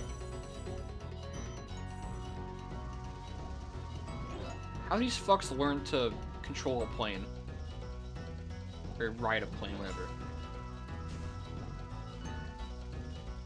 Yeah, there's two of these guys. Two plane guys. And they are extremely annoying. Because you can't really speed up. You just have to kind of just, like, just wait and just eventually find the right window to hit them. And it's just like, you know.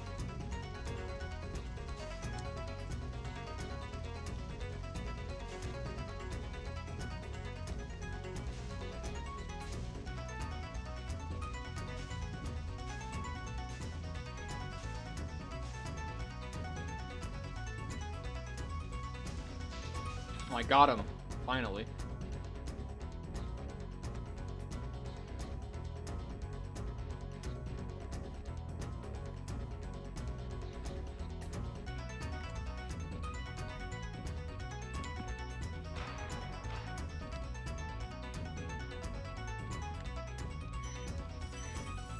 And another plane guy. There's only two, thankfully. From what I remember, there's only two of them, but they are yeah, they are very, very annoying. This one even more so because there's lava and there's bars you have to avoid. And Spyro, like, moves so slow compared to them.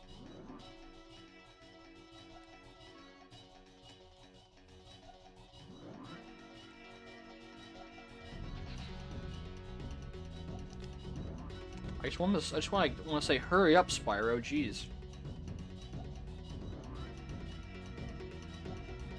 It's just a matter of just circling around and just eventually getting close enough to them to hit him in the ass. And not do that.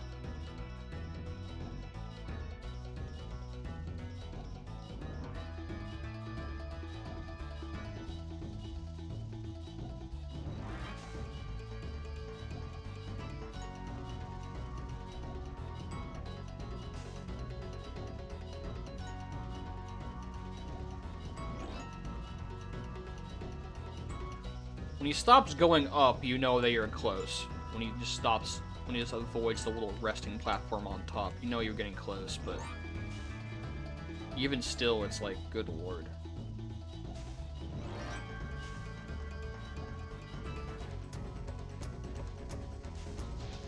Got him.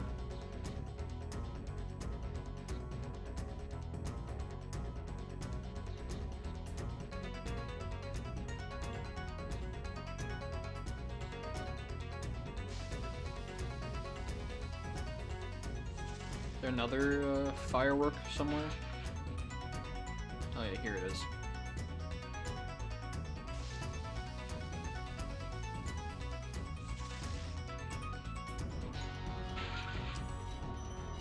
Like, see, I already have like 800 gems. I already have, oh, now I got 900. You get gems very, very fast in this level.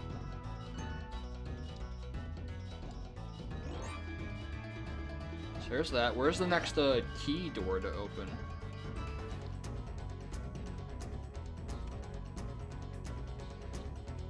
Oh, it's up here, ain't it? Yeah. Oh yeah, this is really funny. So you open this, you go up, and it's just one single yellow gem. That's funny. All that build up for one small gem, but now you have the maximum height. And I mean, just wow. You can just like fly anywhere. And it's just like, you can go all the way low, you can go all the way high. Like, it's like high, low. Like, you got the whole fucking spread now. And that's really cool. Like, having that build up and then at the end being able to just explore all of it. Like, wow. And then you're at the very end. So you could go in the end portal right now, or there's one more thing to do.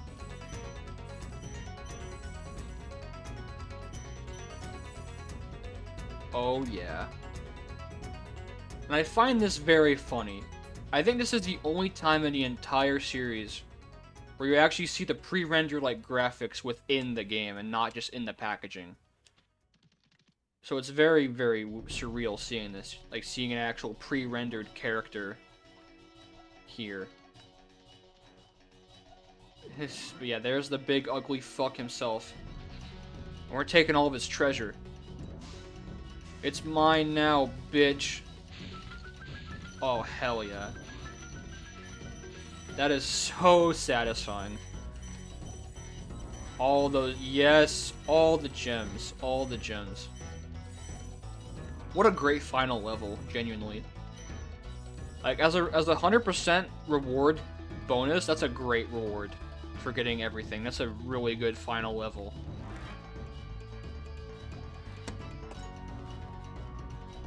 And there you go. 2,000 out of 2,000 gems. And that's 120%. That's the whole game right there. 80 dragons, 14,000 gems, 12 eggs. There you go. Go in the exit, and hey, we just beat Spyro.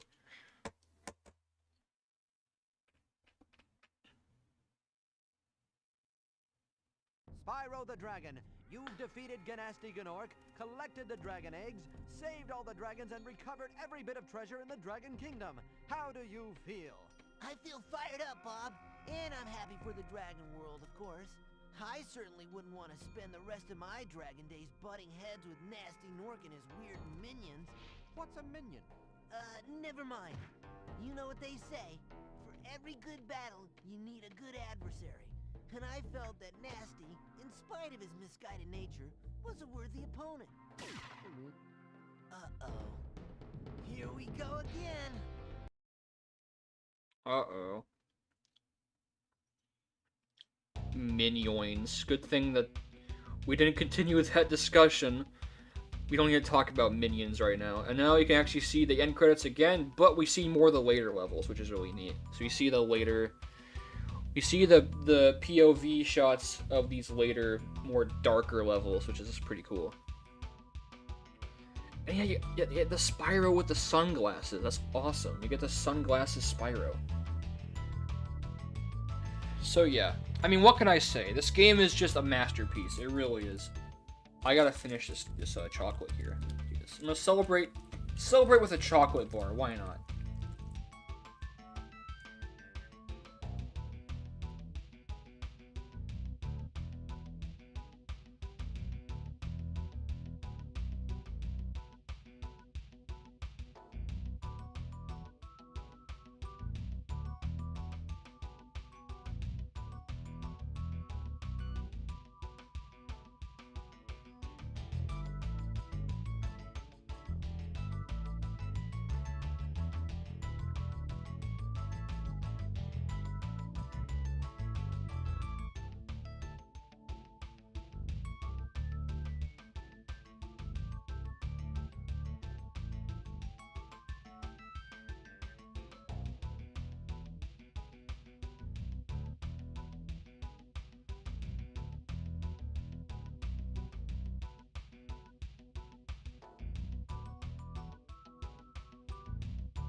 That was a lot of fun. I'm really glad I finished that tonight. That was a lot of fun, just to go back to this game. It's what I needed, man. like genuinely, this was the highlight of my day. Cause like I had a shitty morning. I was cleaning up like cat puke, and I was having trouble putting away clothes, and cause I couldn't fit them all in, and having to plug in something, and I was just stressed out. I was not having a good morning. I was very stressed out. But this was the highlight of the day for me. This game, my opinion has not changed. This game is still amazing. We'll say, going from like 1 to 5 stars, this is a 5-star game, easily. Easy 5 stars. Just, the movement is great, the music is phenomenal, the levels are all really creative and have cool mechanics to them that make them unique. The fantasy vibe is well captured in the graphics. And, even for being low poly, the game still looks pretty good to this day. Like, it has a unique style to it. It almost kind of has, like, a storybook or, like, almost like with the low poly style, like a pop-up book look a little bit. And it's just super, the colors are really appealing. I like all the greens. I like the purples and oranges you get to later on. And the pinks. And again, the big thing is the gameplay. Spyro is just so fun to control. Like, just doing this shit, just running around, hitting things. Like, that's awesome. Like, seriously, some of the best movement in any 3D platformer. Or just any 3D game ever. Like, just the movement and the combat and the way enemies interact with you and how they even get scared, like this guy. Or they'll directly attack you, like in the later levels. And the secret hunting and the exploration and just all of it. It's all amazing.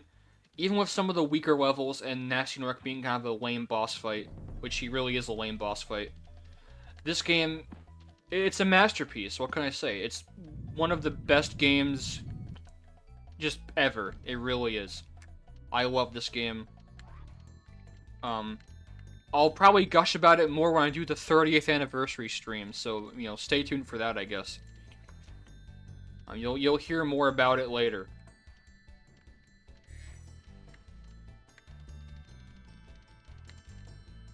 Because I think that's going to be the, not 30th anniversary stream, but I think what I will do is, for the Spyro 30th anniversary, I will go back to this game and do an edited down Let's Play.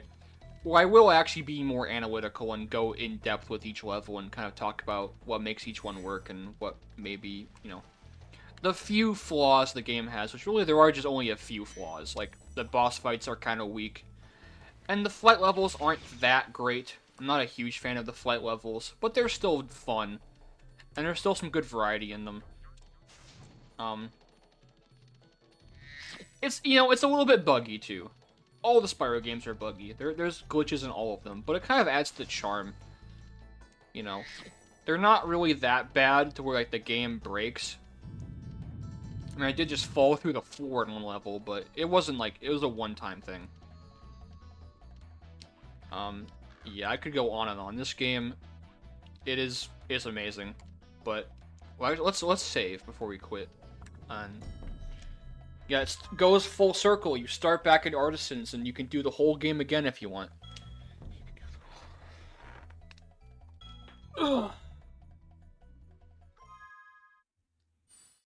So I'm happy.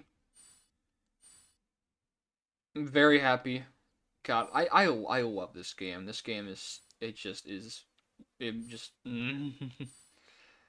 Like, I even have fun just running around, like, doing this. Like, it just, even though it's completely mindless, it's just, like, this is so, it's so good. So good. It's like eating a good-ass, like, steak or something, where it's, like a really good sandwich. It's, like, it's so, you just can't get enough of it. Like, this game is like a Reuben sandwich.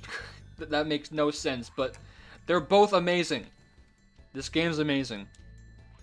Anyways, I'll make sure I save one more time, just to be totally safe. You can never be too safe. And I think next time I stream, I will be playing Spyro 2. And Spyro 2, I have said, is my least favorite of the trilogy. Still amazing, but it's just my least favorite. Oh, that was a bit scary. But, you know, the game is still great, and maybe I'll actually like it more with a replay. Who knows? But I'm gonna head off for now. That was a lot of fun, even though no one really showed up in chat except for Steven, Whittier, and Octocat. Thanks for showing up, by the way. I really do appreciate it, even if just for a little bit. It's nice having some interaction in chat. That's it though. That's it for Spyro 1. Even though, again, it was very much a low-key stream. It was just kind of me and Makovo talking for a lot of it, and then just by myself for the last 2 hours. It was still a lot of fun, just because the game is so good. And I am ready to call it good for tonight and not talk, because my throat really hurts. But that was a good 4-hour stream, right? Alright. Well, I'll see you guys next time with Spyro 2, whenever that is. Probably, maybe Friday. I might try to go Friday. We'll see. Yeah, so see you then for Spyro 2. Good night, everybody.